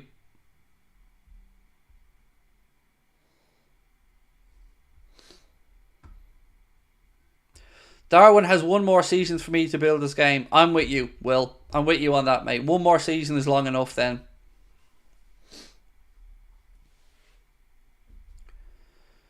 Crossed in, wasted corner, headed away, and the referee blows for a free kick out and then blows for half time. So it is half time in the 2023-2024 Champions League final. It is still Borussia Dortmund 0, Real Madrid 0. But those Borussia Dortmund players, fans and their coach will be very satisfied with that first 45 minutes. Will they be able to keep up that level of intensity throughout the entire game? Remains to be seen, but they certainly had the better of that first half and will probably feel they should have been ahead. Brian's just gifted another 50 memberships. Brian, you're so kind, mate. Thank you. Again, Brian, really is So appreciated, mate. But not just me, but of course the people who are on the receiving end of your memberships as well. Thank you, Brian. Remember, Liverpool were interested in Sancho. Keep up the good work. Yes.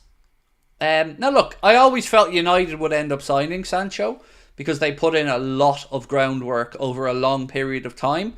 But like I've said about other players, if he came to Liverpool, I think you would have seen that version of Sancho and not the one that you've seen at United. Another move that I think would have worked out very differently is if Mykhailo Mudryk had have chosen Arsenal. I feel like he'd be a much better player now than going to Chelsea.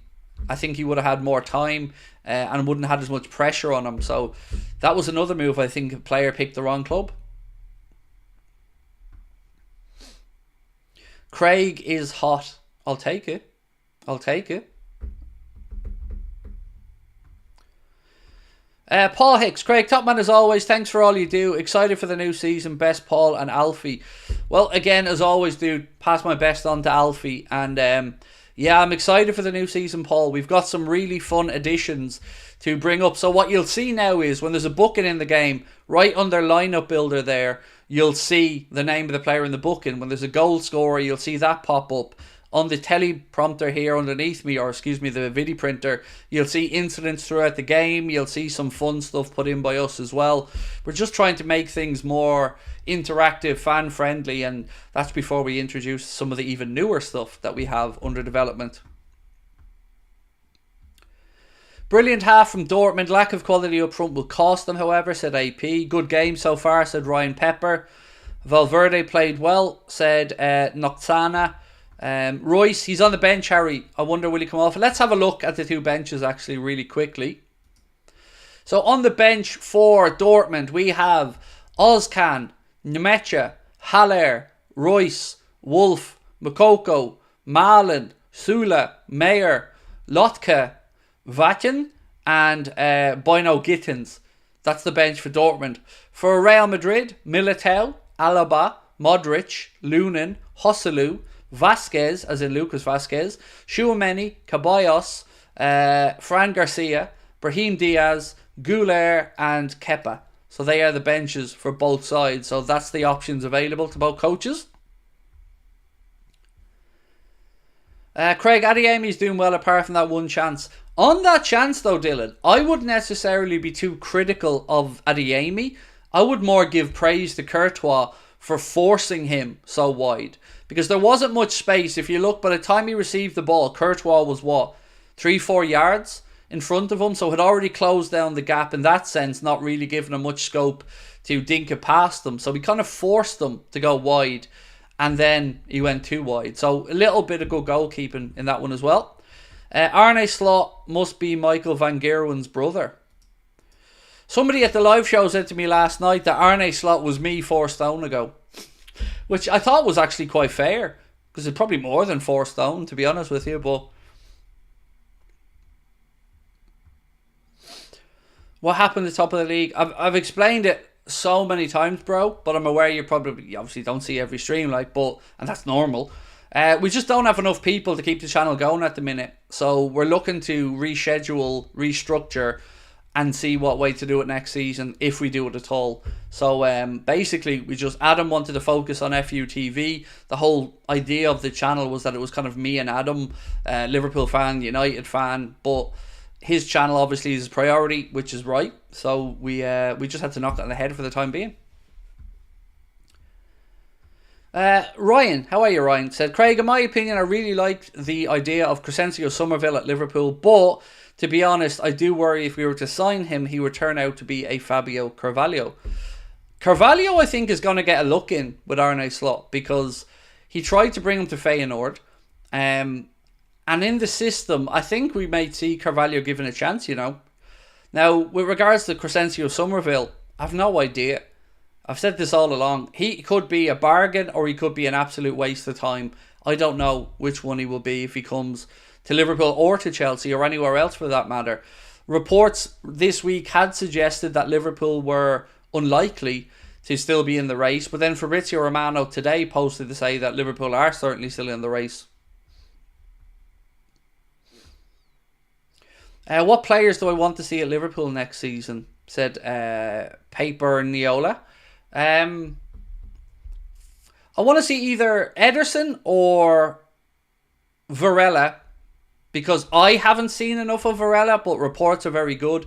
I like the idea of Ederson coming into one of those two to be the anchor in midfield. At centre-back, I would have loved Lenny Yoro, but I get the feeling he's going to end up at Real Madrid. So then in that case, Mark Gay from Palace would be a very interesting addition. Antonio Silva is a centre-back that I love. It's gone quiet on Inacio. I think we need a versatile versatile centre-back who can play left and right side. Preferably a left-footed one by the looks of it. Other positions, I'm interested in the links to Mbeumo.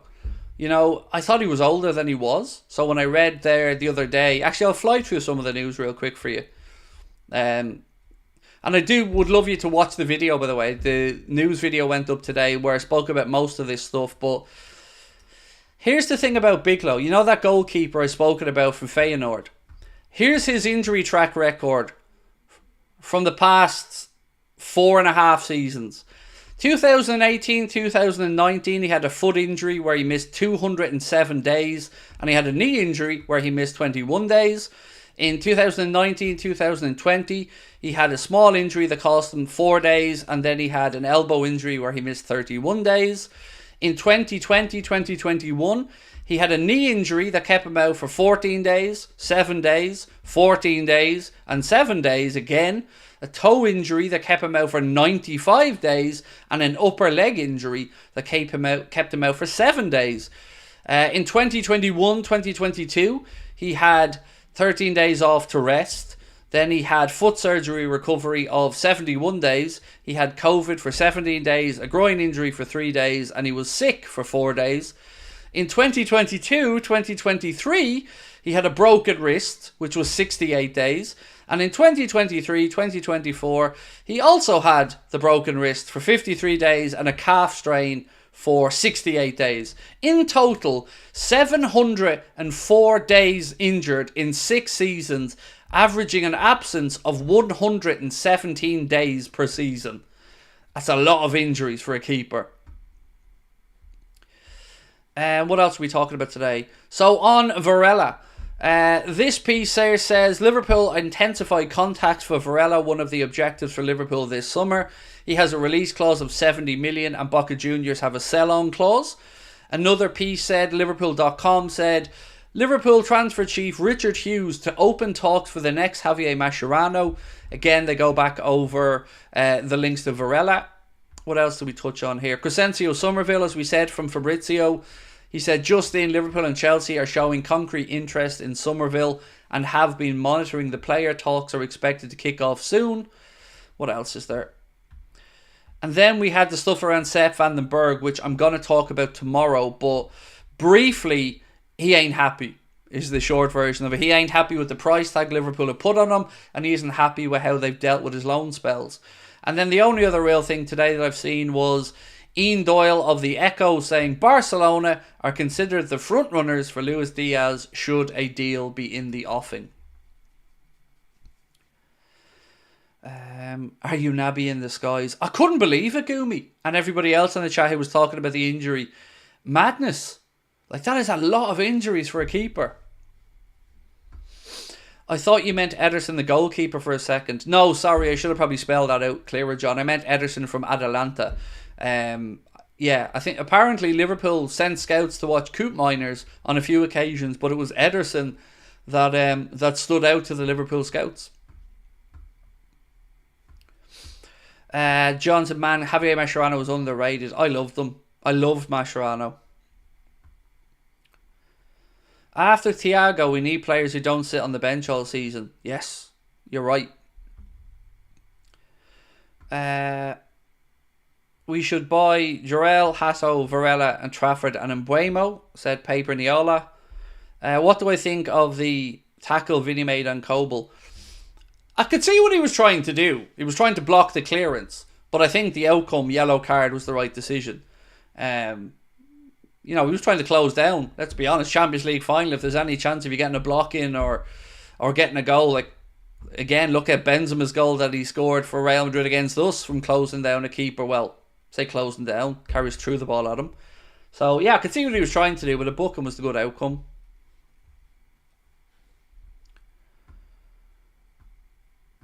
LFC Merchant said, let's be honest here, boys and girls. BVB is given their full heart and looking better than Madrid.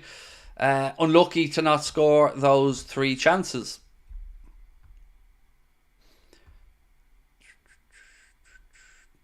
Am I the only one who thinks Jones has to get the door? He'll never be able to. Guaranteed player, and his form is so up and down. Look, I'd sell Jones. We had this discussion last night in the room in Belfast as well. We've had this discussion on here. 2 first team players that I would be open to selling this summer are Jones and Costas. Now, I don't think Jones is going anywhere, but I personally would sell him. Yeah, that's my honest assessment. And do you know what was nice last night in Belfast? To be able to explain myself and my thought process around Mohamed Salah. And do you know what? Most people in that room agreed that it was the right time to say goodbye to Mo, especially if he doesn't get a new contract signed. So it was nice to have that frank and honest conversation last night as well with everyone that was there. Do you think Klopp loves more Liverpool or Dortmund? Honestly, I think Liverpool. Because as he said, no other club in the world would have done for him what Liverpool did for that event and the farewell. And I think he genuinely, him and his family, made a real connection, which of course they would have done at Dortmund as well. But Liverpool Football Club is special. You know, you've seen loads of Premier League players asked recently. I'm talking about even, let's say, Kieran Trippier was asked best atmosphere away in the Premier League, Anfield. They asked, what's his name as well, another Newcastle player, Anthony Gordon, best atmosphere, Anfield. It's not a myth. Players respect what happens at Anfield. Players talk about what an incredible environment it is to play football in. Yeah, we are a special, different club. Did I see Mo cut his hair? Yes, I did. And look, you know me, I'm all for shorter hair. So yeah, shaved-headed Mo, I'm here for it. Declan Rice as well. Thierry Henry said he would have liked to have played for us. Oh, can you imagine, dude, bro? Thierry Henry. I've got a few players that I wish played for Liverpool. David Silva, I wish had played for Liverpool at some point in his career. Thierry Henry, the handball and cheating bastard that he is. I'm still salty about that. Him, I would have loved in a Liverpool shirt as well. Incredible. David Villa, I would have loved to have seen in a Liverpool shirt. No, top of the league isn't still going for the time being, Jamie. We're figuring out what to do with it, mate. It should make a return at some point, but at the minute it's just kind of sitting still. David Villa with Torres. Jordan Peter Lee Jones, we spoke about last night. When we signed Luis Suarez, the plan was for Suarez and Torres to be the partnership. Can you imagine, even if we only got one season, but can you imagine Luis Suarez, El Pistolero and El Nino together? That would have been footballing porn.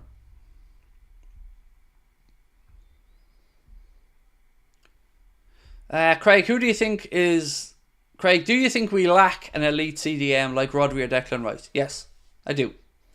I think we have good players. I think Bajcetic in the future could become one of those real standout players, but Endo is good. Good to very good, but not world class.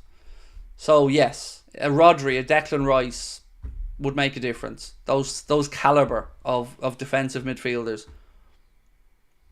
Right, teams are coming out for the second half. We will be getting underway shortly enough. They're just going through a little warm-up. I wish Gerrard played under Klopp. Yes, I bet Gerrard does as well. I think he said as much, actually. Would you like to get Rodrigo? Yes, but I don't think we will. You know, it'll take a serious amount of money. And it would probably have to be with Salah leaving and being sold to generate the money. But of course, he's a great player, Rodrigo. Thanks, Craig. I really like TOTL. Much love. Thank you.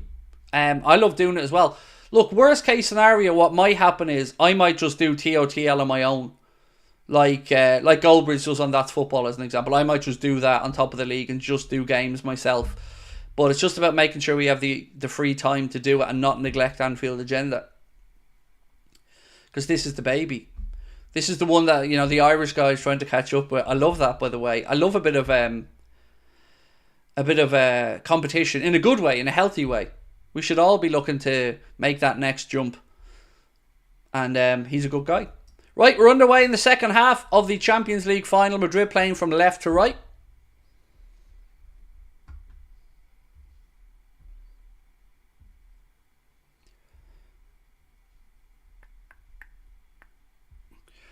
Adeyemi on the left foot and Sancho on the right wing is how it always used to.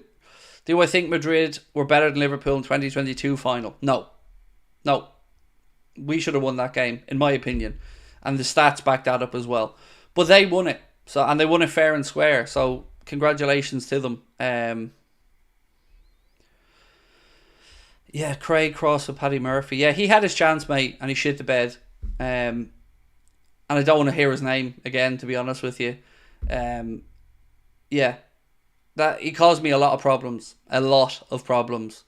And I still showed him respect and made sure he got home from the game. I sent him over to watch Liverpool Real Madrid for free. And I still made sure he got home safe when his boarding pass and all that stuff. But I never want to hear his name again because he's nothing to me anymore. I don't wish him any harm, but I don't want to talk about him.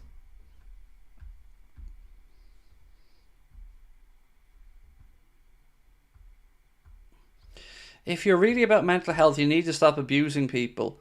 I didn't abuse Karius once. Watch any comment I've ever said about Karius, Connor. And I've always said I felt for the guy. He looked really sorry. He wanted the ground to open up and swallow him. Never, ever, ever, ever have I abused Karius in any way, shape or form. Ever. You won't find it. It doesn't exist. So I expect an apology. Because to try and say that I don't really speak up about mental health, honestly, it offends me a lot. Because anyone that knows me knows how important speaking about mental health is to me, to our community, and to what I stand for as a person. And again, I'm allowed to say if a player plays poorly, they play poorly. But I have never got in on Loris Karius. So you can fuck right off with that.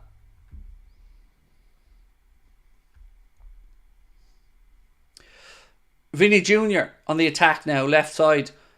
I hate the way you see all the posh seats still empty because they're still having their half-time foie gras or whatever it is they're having.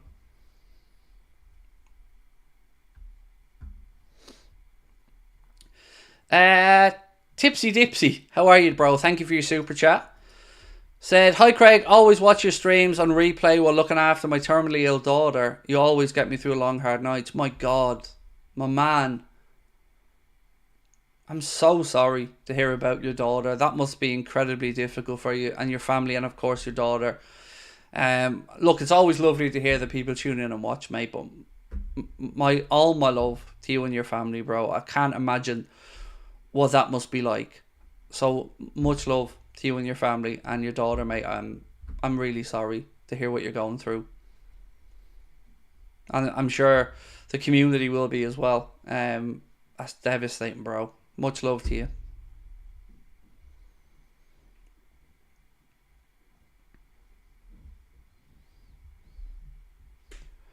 Right, free kick to Real Madrid here. In a good position. Strike! Oh, forced a good save from the Dortmund keeper. Dortmund feel they should have had a free out there for an instant in it, but good strike from Kroos. Whips it round the top over the wall and gets down. It was good save by the keeper.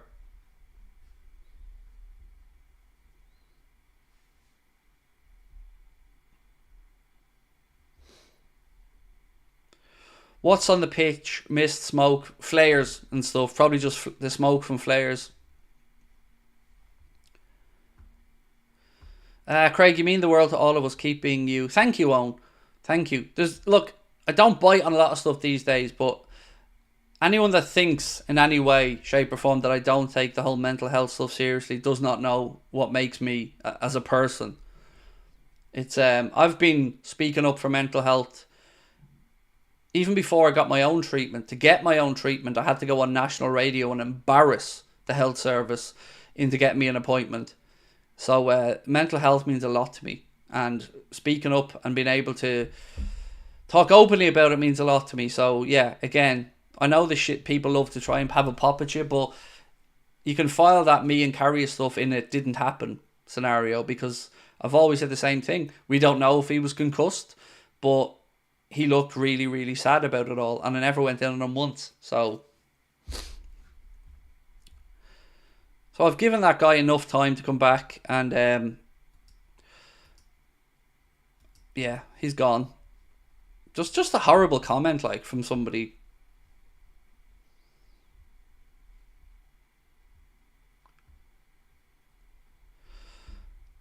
Craig, you're awesome. I don't know how you do it. I do it with you.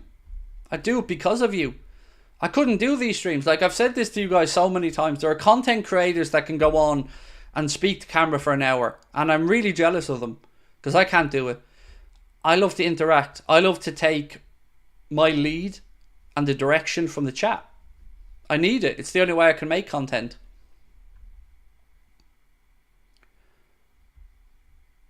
Short corner from Dortmund. Second ball whipped in. It's not great though. Camavinga clears it from the edge of the 6-yard box. Now it's Vinicius Jr. Back to Camavinga. Carvajal tried to play a ball through midfield, but Emre Can was there to cut it out for Dortmund, who are back in possession.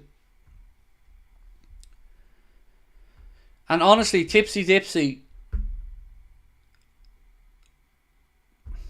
I wish I had better words to say to you, mate, about your situation and about your daughter. But there was something that was said to me by my mother-in-law when I was starting to go out with my wife.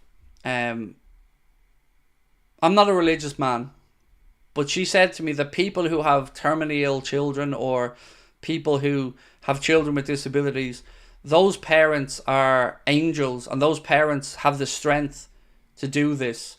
And what you're going through cannot be summarized in words, mate.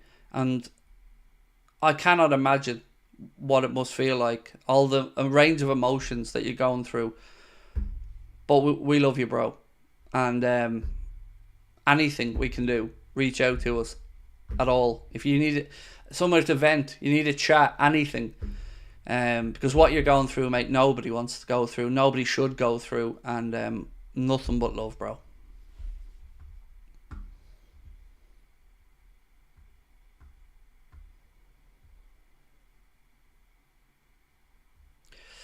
Mental health. I'm an ex-soldier who suffers PTSD. I've been through hell, mate. I'm an ex-tanky and I've been through a lot, but I love watching your streams. Thank you, mate. My wife's father was in the army as well. He was in the British Army. He was stationed in Belfast, the Lebanon. Again, he's seen a lot, like yourself, over the years. People killed in front of him, blown up. He lost his eye. He only has one eye from shrapnel. So I understand it, mate. I have PTSD myself from my childhood stuff. But I'm glad you're in with us, man. And I'm glad that you feel comfortable talking about it as well. Because it is real. It affects all of us. And the fact that you're still here, strong enough, talking with us, opening up, will, I'm sure, encourage others to do the same, bro. So firstly, well in, mate. And thank you for your support.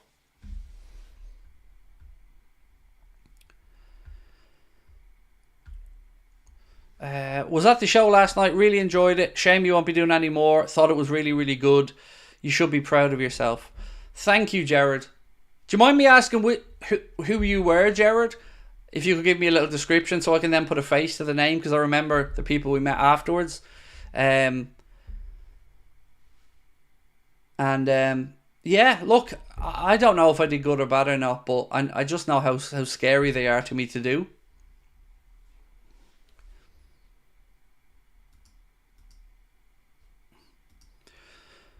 I look like Fabian Barthez. I do a little bit, especially if I grow a goatee. Good keeper, Barthez.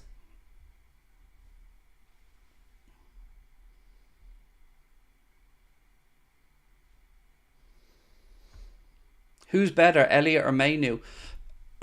I don't think you can compare, to be fair. You know,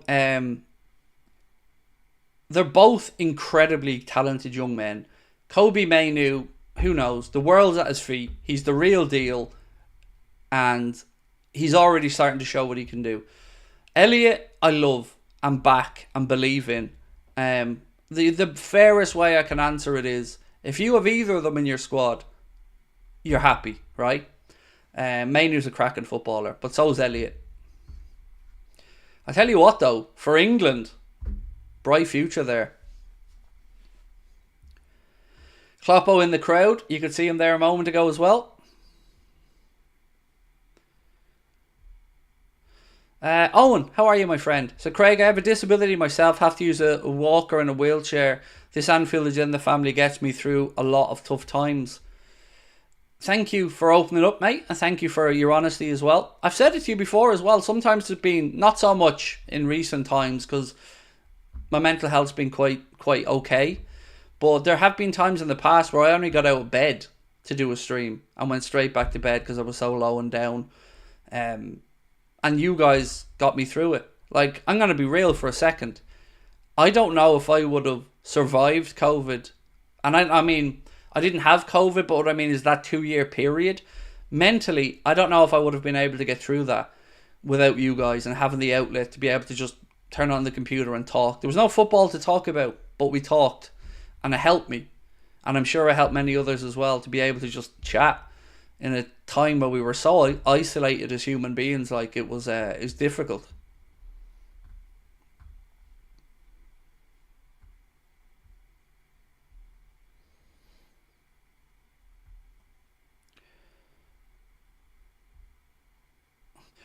So MH10 said, I get what you mean, but if it's a mental illness due to young players having so much money and not having anything to do with it. So it's difficult because mental health doesn't care if you're a millionaire or not. Oh, almost. Strike from Carvajal, took a ricochet and the keeper fell down on it. So still 0-0. What I mean by that is all the money in the world doesn't help you if you have a problem, an issue. You know, you can maybe get a better psychologist to go speak to somebody, but mental health affects everybody at every level, from the highest of the high superstar billionaires to the ordinary Joe Schmo who works in a factory or supermarket. You know, and we need to be okay about talking about that. Because if you have a broken arm, people can look at you and go, oh, you alright, mate? Broken arm, how'd that happen? You alright? You're recovering okay? But nobody knows what's going on inside your head. So this is why I always say to people, a little funny comment, bit of kindness, making somebody smile. Small things like that have changed days and times for me when it's happened. And I'm sure it does for other people. So always make sure that you just think before you say anything negative to somebody, because we don't know what situation they're in or what's going through their head. And a kind word goes a long way.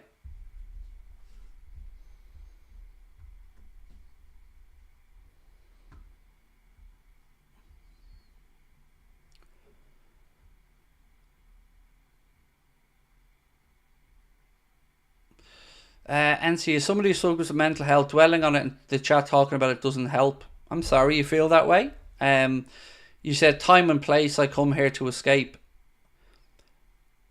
I respect where you're coming from, but I think it's important that people have a safe space where they can feel like they can speak openly. And it's my hope and ambition that this stigma around mental health disappears.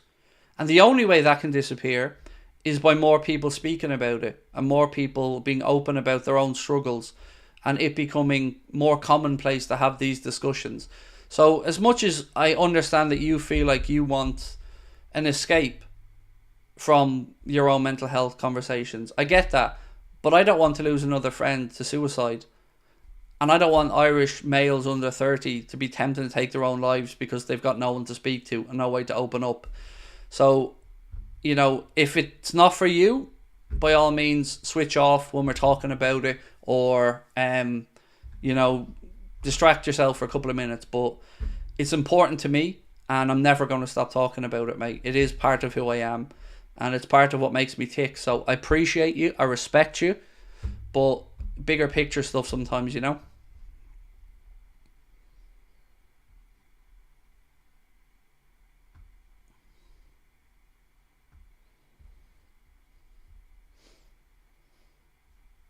There is no stigma, Craig. There is. There is. And I'll give you a simple example.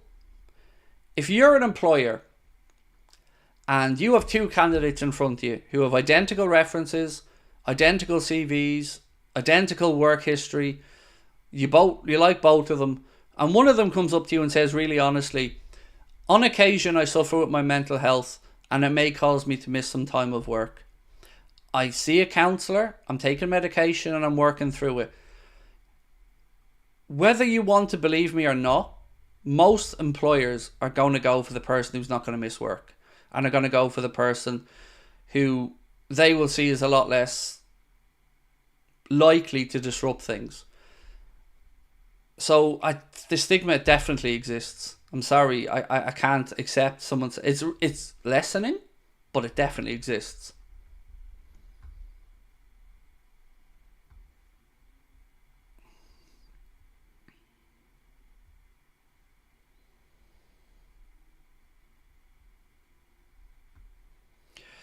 I struggle with bipolar, anxiety, PTSD, and it doesn't hold me back. Stop feeling sorry for yourself and move on. Fuck you.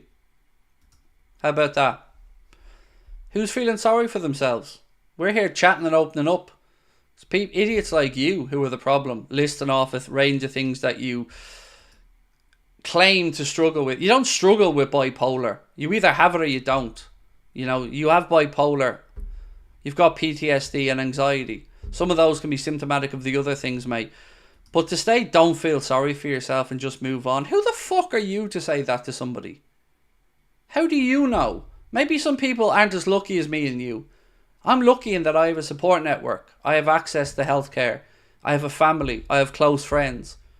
We're not all that lucky. I'm one of the lucky ones. So anyone that's feeling sorry for themselves, fuck you if you don't think they have a right to maybe feel sad or down. Just because you can cope with it doesn't mean the rest of the world just have to get on with it, is it? Nah. Sorry, that's nonsense.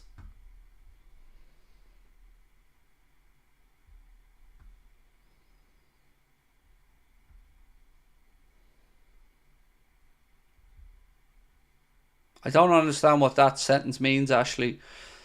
Sorry, Craig, it not era. It everyone to not kill them. I don't know what that means, mate. Sorry.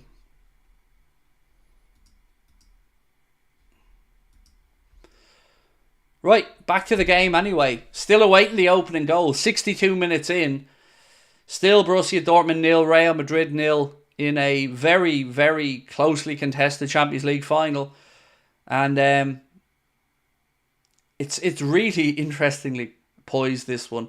Is it going to be a one goal game? Or are we going to get a late splurge of goals?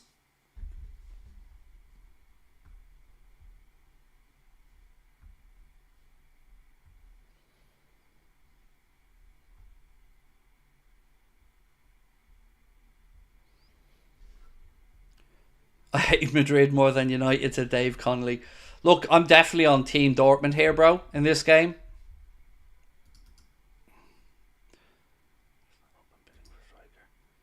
So, this just posted from Team Talk. Arsenal have launched their bid to sign Benjamin Sesko by offering RB Leipzig a tempting fee below his release clause, according to reports. That offer believed to be £47 million from Arsenal for Benjamin Sesko. Corner here to Madrid. That is interesting. That might kick off the transfer window.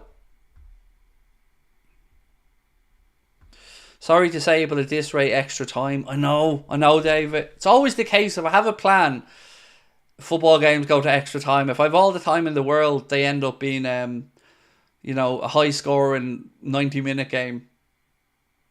Corner in. Cleared by Dortmund. Second ball back in. Again, Dortmund hook it away. Now Julian Brandt has a chance to counter. Plays into the left channel to Adeyemi, but it's overhit and it goes out. Adeyemi isn't happy either. Feels like Julian Brandt should have done better with that one. Just over 25 minutes plus stoppage time to go. Would I have Sesko? Yes. I think he's a really good footballer, especially with as young as he is. Look, I would say Arsenal's need is bigger than ours for a centre-back, or excuse me, centre-forward, but would I have him? Yes. Real good talent. Do you know what gets me, though? It's just the backing that Arteta is getting there at Arsenal. 100 plus mil on Declan Rice, money on Gabriel Jesus as well, Leandro Trossard, now Sesko. That's how you go and build yourself back up to being challenging for league titles and stuff. And I hope our owners take note that sometimes you need to just pay what it takes. Tottenham have a European award for the most boring final ever. Yeah, it wasn't great. Look, we won it, so it was great for us. But corner in again from Madrid, headed away. Second ball back to Toni Kroos. Delivered in. Headed wide this time by Vinny Jr. And nothing to worry about there for the Dortmund keeper. Remember when they wanted Arteta out? Yes, of course. Again, like, Arteta's probably earned the respect, not respect, that's probably the wrong word, the right to be able to go and say, I want bigger players in. You know, look how close we are. But we mentioned this in the show in Belfast last night as well. There will come a point where Arteta has to deliver, has to win a league title or a European Cup. Second and thirds are improvements, and he's certainly going in the right direction. But they have to start putting some big trophies in the cabinet, or it's just the case of nearly. There's always stigma about mental health, especially with men. It's okay to be depressed and cry once in a while, said Ace Santino. Of course it is, my man. Sometimes a good cry helps. You know, sometimes it helps just to release and to let go of some stuff.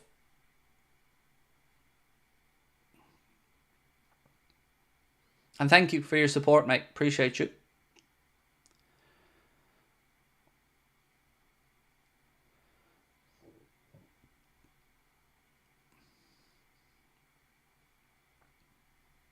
Right, throw into Dortmund on the far side. 67 minutes gone, still scoreless.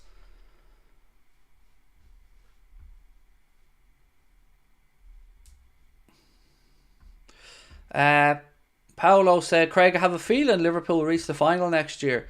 Quick question. Where is the Champions League final next year? I actually have no clue where it's on next season. Just want to meet Craig and have a Craig hug. Not coping, and with leukemia, it's the most scared I've been since stage 4. I want to meet Craig and have a Craig hug. Emily, you are always welcome to meet me and have a Craig hug. I don't know what part of the world you're in, Emily, but if you're anywhere near Liverpool, Cardiff in August, and you can come along to a show, it'd be great to bring you as our guest, and you can absolutely have that hug and a chat. Yeah, I mean, I can imagine how scared you must be, but thank you. And again, if there's anything we can do to make that happen, or make you smile or anything, please just reach out. It's in Munich, the final. Thank you. I have to say, I really do like that arena, the Allianz Arena in Munich. It looks lovely. Who would you rather have met, LeBron James or Michael Jordan? I'm not a huge basketball fan, but Michael Jordan. Oh my God. Madrid almost went 1-0 up. There was a cross put in there. The Dortmund keeper came out for it, didn't get near it, lets it go, and the ball just goes behind. It was Vinny Jr. puts it in. It was one of those cross-come shots, just curling towards the back post. Dortmund keeper comes out for it. Bellingham goes for it. It does. It hits the Dortmund keeper and goes behind. It should have been a corner. That was really close to Madrid opening the scoring. And the ref got that wrong. That should have been a corner.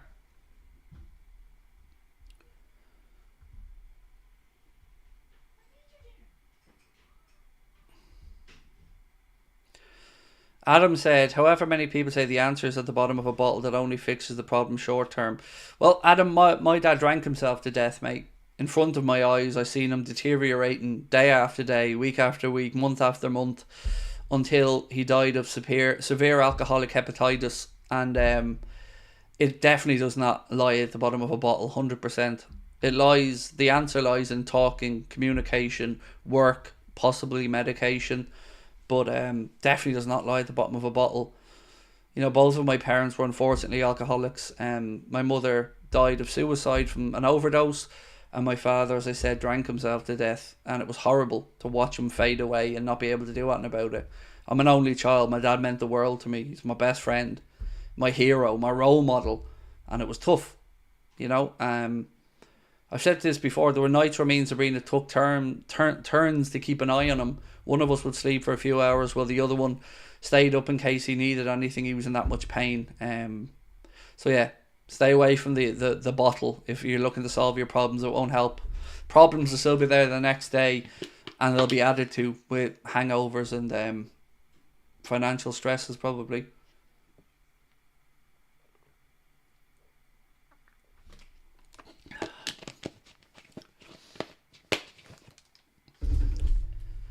Marco Reus getting ready. A load of people have been looking for Marco Reus to make his impact in the final. Maybe that is about to happen. He is getting tugged out and ready to come on. What's this one?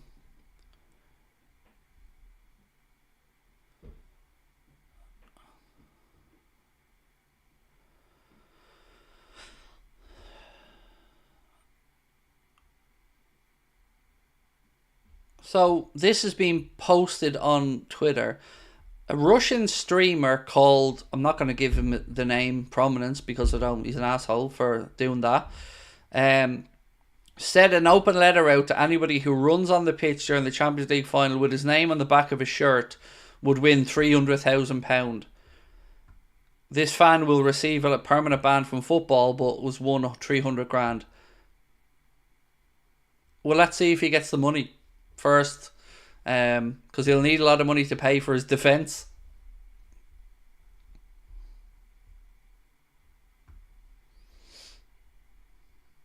Daniel, thank you, bro. Appreciate you, mate.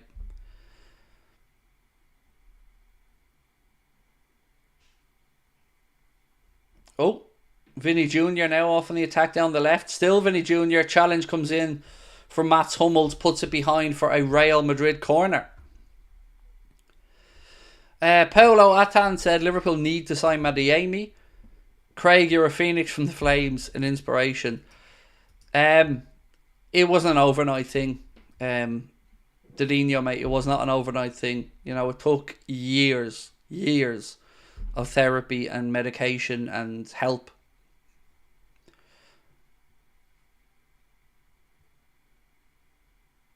But yeah, that's what I keep saying. That Mo t-shirt, never give up, means a lot as well. Never give up in life. There's always something good around the corner. Something that may happen. Keep plugging away. Toni Kroos, corner, Real Madrid. Ball in. Golazo! We've got the opening goal. Dani Carvajal with a header. It is Real Madrid. They just have a jinx over everybody in this competition. There's the opening goal. Toni Kroos with a corner. It was a good run across the front of the 6-yard box from Dani Carvajal. Good glancing header. It's past the keeper. It's in the back of the net. And it is Real Madrid 1, Borussia Dortmund 0 in the Champions League final.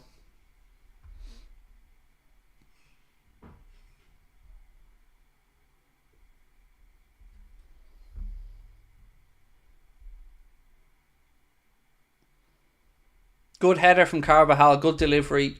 Let's have a look at it again. He shouldn't have had as much space as he did.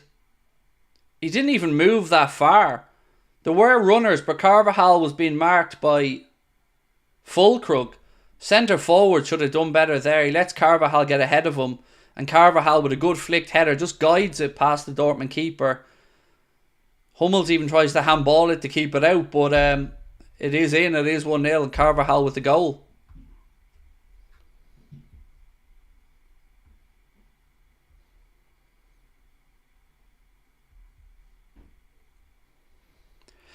Nobody is ever going to catch up to Madrid's record.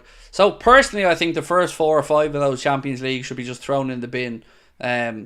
Look into the background of when Madrid won those opening ones, but nobody can deny that they are the team with the most European pedigree, without a shadow of a doubt. And they exist to win. They exist to win.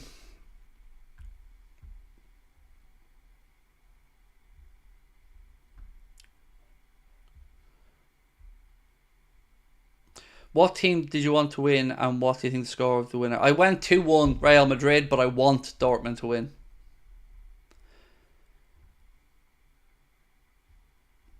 Yes, do show your support for the channel. There's 1.5k of us in here. If you haven't hit the subscribe button, please do. Let's try and get us up to 1,000 likes. Champions League final. If everyone takes 1 sec, hits the like button, that'll help out. And also, we're only 11 subscribers away from 261,500. So if you haven't, please do hit that subscribe button as well. Really does mean a lot.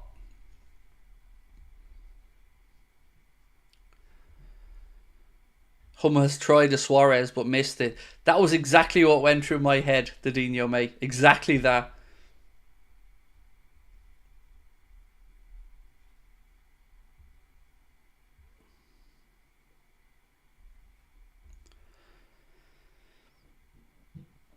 Now it is on Dortmund. We all said it in the first half, didn't we? They're going to rue some of those missed chances, but they still have time on their side. 15 minutes to go. But as Dortmund have to start committing more bodies forward, that just opens up the space, doesn't it, for the likes of Rodrigo, Vinicius Jr. and their pace to exploit that space left in behind.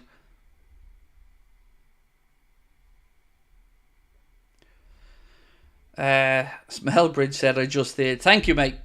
Yes, and as well, please do hit it. I'd love to get to 1,000 likes on the Champions League final, so please do hit the like button if you haven't. It only takes a sec. And only 8 subs away from 261,500. Ball pulled back. Oh, lads. Bellingham should have scored. Bellingham has just missed a very, very good opportunity to kill the game off. Madrid attacking again on the left side. Ball's pulled back to Bellingham. Takes a touch. Then he's closed down quickly. And actually, do you know what? It was great defending. It was great defending. The challenge came in on him, took the ball the wrong side of the post. Bellingham actually had a strike on target, but it was an incredible bit of defending that keeps it as just 1-0 to Madrid.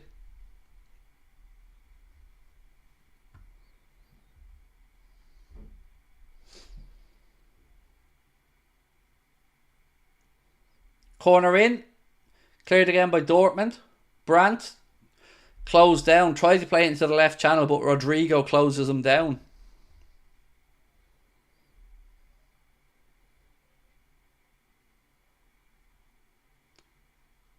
Again, Brandt tries to go on a run, but he's tackled fairly and dispossessed. Now Madrid have a bit of space. Camavinga runs into it. He's got options. That'll be a free kick. Camavinga brought down right on, well, maybe 2 yards outside the 18-yard box. Mats Hummels goes into the book.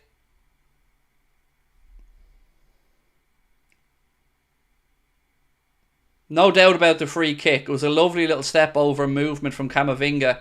But yeah, this is definitely in Toni Kroos range.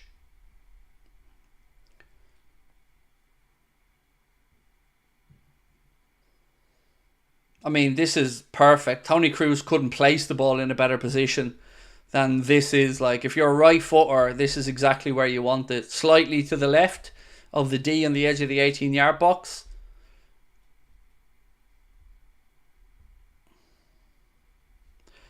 I'm only 10 and I think you're my favourite YouTuber, but unfortunately I can't come to your shows. Sorry, Hannah. It's great to have you with us. The shows in Liverpool and Cardiff are all ages events, so everybody can come along no matter what age they are, if that helps at all. But either way, thank you for such kind words, Hannah. You're very kind. Right, Kroos over the free kick. Just over 10 minutes to go. Kroos. Oh, keeper makes the save. was a fairly straightforward save, to be fair. But, yeah. Cruz got it on target. Keeper made the save, and it goes out wide for a Real Madrid throw-in. Oh, he just gets it up and down over the wall, but keeper read it well and palmed it away. Right, here comes a double change. Daniel Malin and Sebastian Aller coming on to be replacing Emre Can, who's gone off, for Daniel Malin, and Sebastian Aller will replace Julian Brandt.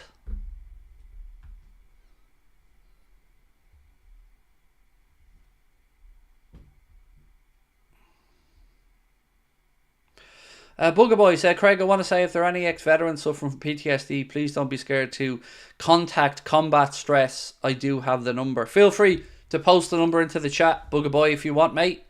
A great service like that, doing great work like that, deserves exposure, mate. And good people like yourself as well, opening up and speaking helps a lot as well. Bellingham. Camavinga. Strike! Ooh! Ooh, I love that lad as a player, lads. Eduardo Camavinga is just a baller. Great strike from him. Curling and looping in. Keeper comes across, gets fingertips to it and touches it over the bar. Close though. You could see the expression on Camavinga's face. He knew that one was nearly in.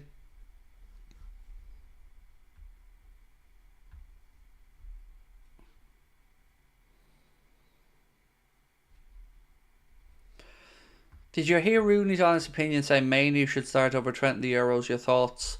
I'll get 1 sec. Let me just get through this corner. Flicked. Oh, bar, was it? Was that off the bar? Or did the keeper save it? But either way, it was close again for Madrid. And they will have a throw in on the right hand side. So I'll be honest with you. I don't know all that much about the English national team and how Gareth Southgate sets them up, how they like to play. So I don't really know whose attributes would suit better to it. So yeah, I don't really know the answer, whether Manu or Trent suits the system better. Ruby Games, love the vids. Thank you. Appreciate you. Throw into Madrid. Dortmund look to clear it. They're trying to play out now. Uh-oh. Misplaced pass. Bellingham. Vinny Jr. That's it. Game, set and match. 2-0 Real Madrid. A mistake from Borussia Dortmund playing the ball back across their own goal was intercepted. Then Bellingham got the ball, played it left to Vinicius Jr. and he finished it off. It is Dortmund 0, Real Madrid 2. Vinicius Jr. puts his stamp on the Champions League final. And it looks like old Big Ears is going back to Madrid. You kind of just got that feeling, didn't you, with the first half and how on top Dortmund were by not opening the score, and it always felt like it could come back to haunt them, and unfortunately that is the case. It's Real Madrid 2-0 up, Vinicius Jr. the scorer of the second.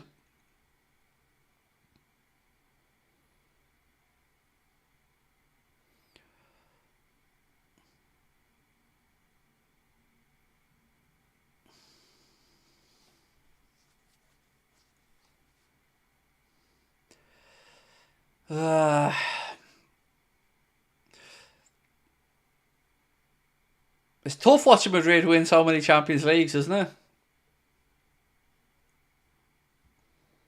By the way, just 3 more subscribers to go till we get to 261,500. So please do hit that subscribe button if you haven't done so yet.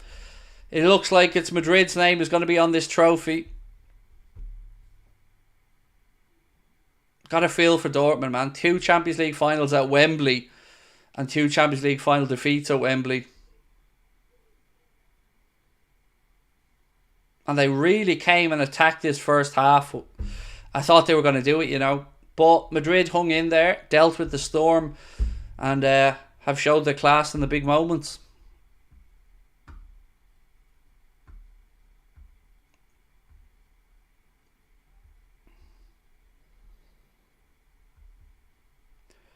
Yeah, man of the match poll. That's a good idea, Lillian. Ben, if you're watching in the background, let's get some suggestions for man of the match. Bellingham is going off now, actually. 6 minutes to go. Give us some suggestions for man of the match and we'll get a poll up. Hosselu coming on to replace Bellingham.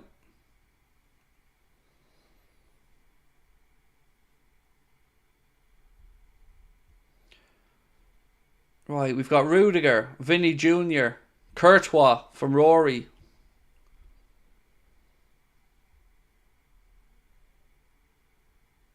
Courtois. Bellingham? Nah, Bellingham hasn't had a great Champions League final, let's be honest. Vinny Jr. said Nathan's train videos. Right, I'm going to have a go at this poll, actually. Because it's not fair on Ben to have to keep an eye on everything while I'm trying to chat to people and put the poll up. So let me just throw it up here myself. Oh, no, it's already up. Look at that, legendary. Right, Vinny Jr., Carvajal, Kroos or Courtois. They are your options. Vote away. Thank you, Ben. Or Connor. Whoever it was in the background. I think it's Ben, but thank you. Kroos has gone off as well. His last club game will be him winning the Champions League yet again.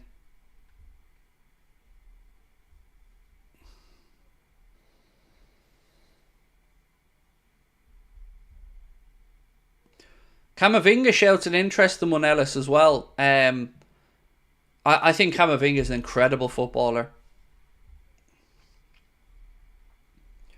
4 minutes left for Dortmund to try and do the improbable and find a way back in here.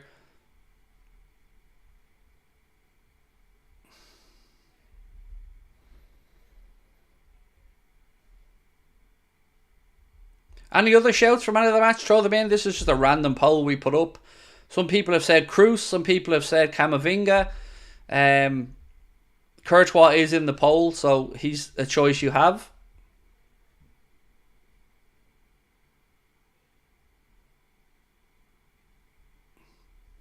Pull my finger. Oh, we're so childish, David. We're so childish, but...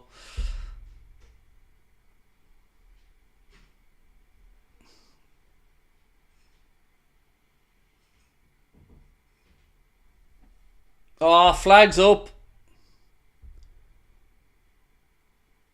Dortmund thought they pulled one back, but the flag went up straight away. We'll have a look at the replay. Do you think Vinny Jr. could be better than Mbappe? No. Let's have a look. I tell you what, that is an incredibly good spot from the linesman. He was offside. Linesman got it right. It's a really good spot by the line-out. He was off. Linesman was spot on.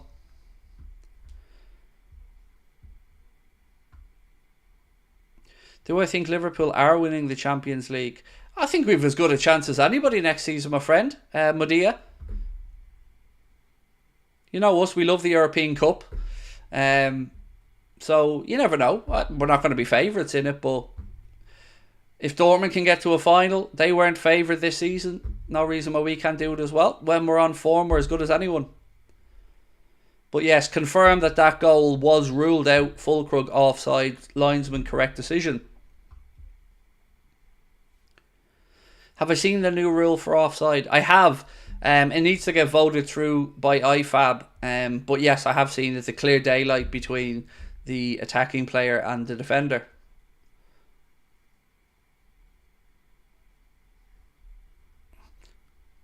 If I was an adult, I'd join you on Anfield Agenda. You're my favourite. We all love you, Craig. Nobody beats Craig. Thank you, Hannah. You're very kind, Hannah. Thank you for watching. And again, for your lovely comments right throughout the evening, my friend.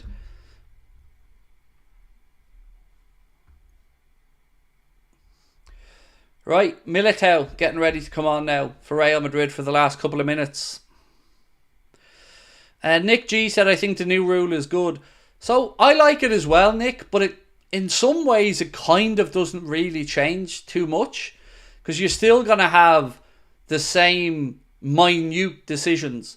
It's just going to be the last part of a player's body now instead of the first part of a player's body. So we're still going to have these really, really, really tight calls, but it certainly feels like there's more of an advantage than when you see a toenail of somebody just creeping ahead of a defender. That's too close to call a lot of the time.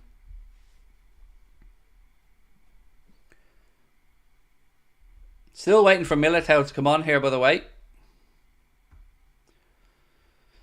Alexander said, if England don't build a team around Bellingham and Foden, they'd be stupid not to. Yes, and then Mainu, Elliott. Saka. They've got great options, England. They really do. This is an incredibly talented generation of English players. Are Liverpool playing a pre-season friendly in the Aviva? Not that I'm aware of. The only ones that have been confirmed that I've seen so far are Real Betis, Arsenal and Man United, all over in the States. So I've not heard of Liverpool coming to the Aviva. Rodrigo gone off to be replaced by Eder Militao.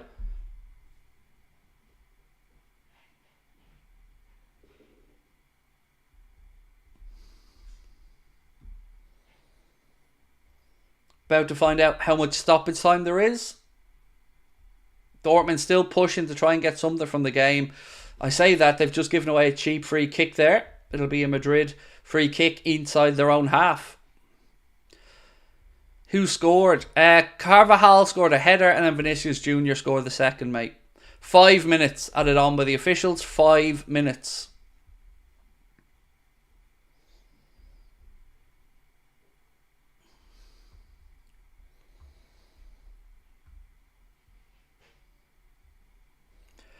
Heavy Metal D, how are you, bro? Thank you for your 10-month membership. Appreciate your support. Evening, Craig. Hope you're well. Been a bit since I saw one of your lives. Nearly a year to mark me joining the amazing and awesome group. It's been a pleasure to have you in, mate. And 10 months is a long time with us as well. So thank you for your continued support. And I hope you're having a lovely weekend. When is Arne Slot's first press conference? Don't know, Paul. Thought we might have got one today, mate. But, yeah. So Carvajal, Modric and Kroos will now have won 6 Champions Leagues each. That's crazy. And Carlo Ancelotti 5 Champions Leagues as well. Just emphasising that he is the Don, the daddy of the European Cup from a manager perspective.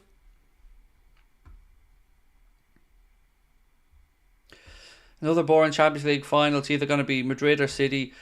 I hope not, Oliver. I hope not, mate, but...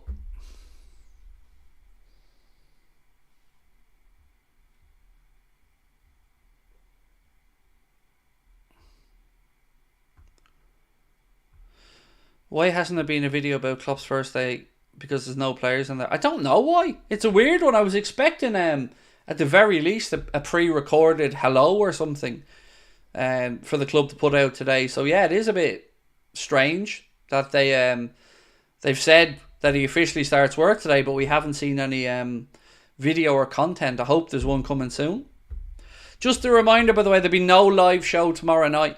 Tomorrow night was supposed to be our Dublin show, and what we're doing is one of the people who travelled over for the Belfast and the Dublin show, Michael, he had his accommodation and flights booked and couldn't cancel the Dublin part of it, so we're bringing him out for dinner tomorrow to say thank you and sorry. So we won't be live tomorrow, but we will have the second part of our player ratings video for the end of the season, and there will be a news video going out in the afternoon as well. But I'll then be back on Monday for another live show. Madia said, you brighten my day. Thank you, my friend. That's lovely of you to say. Appreciate such kind words. Vinny Jr. getting substituted now for Real Madrid. We are 3 minutes into 5 minutes of stoppage time.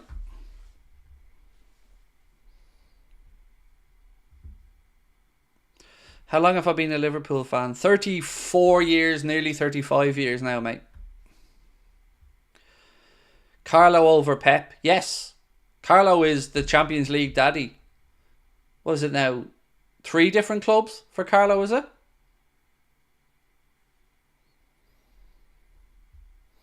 You went to Tado Park today, was it? Nice. Nice, Tyler. Although it's now called Emerald Park, right? Is the new roller coaster open yet? Because it looks class.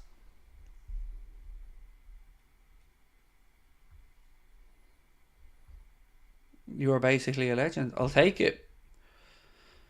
The in-person live show. Huh? I don't know what that means, the in-person live. I need more on it than that. If you're talking about last night, then yes. We, the one eyebrow man. Well, I'm a one eyebrow man, Harry, so I don't know if you're talking to me or Ancelotti, but either way. Oh, it is open, Lillian. Nice. I love Emerald Park or Tado Park. I think it's brilliant. Right. Ball in from Dortmund. Corner headed away by Madrid by Militao. It will be a corner, 30 seconds to go. Sebastian Willis, of course I'll give you a shout out, my friend. Thank you for joining us. It's open, it's the hanging one. Nice, nice, Tyler.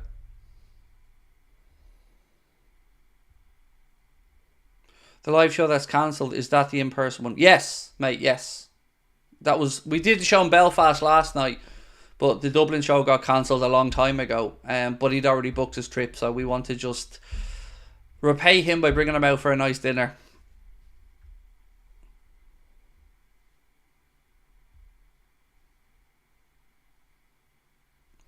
It is over, ladies and gentlemen. The referee has blown up.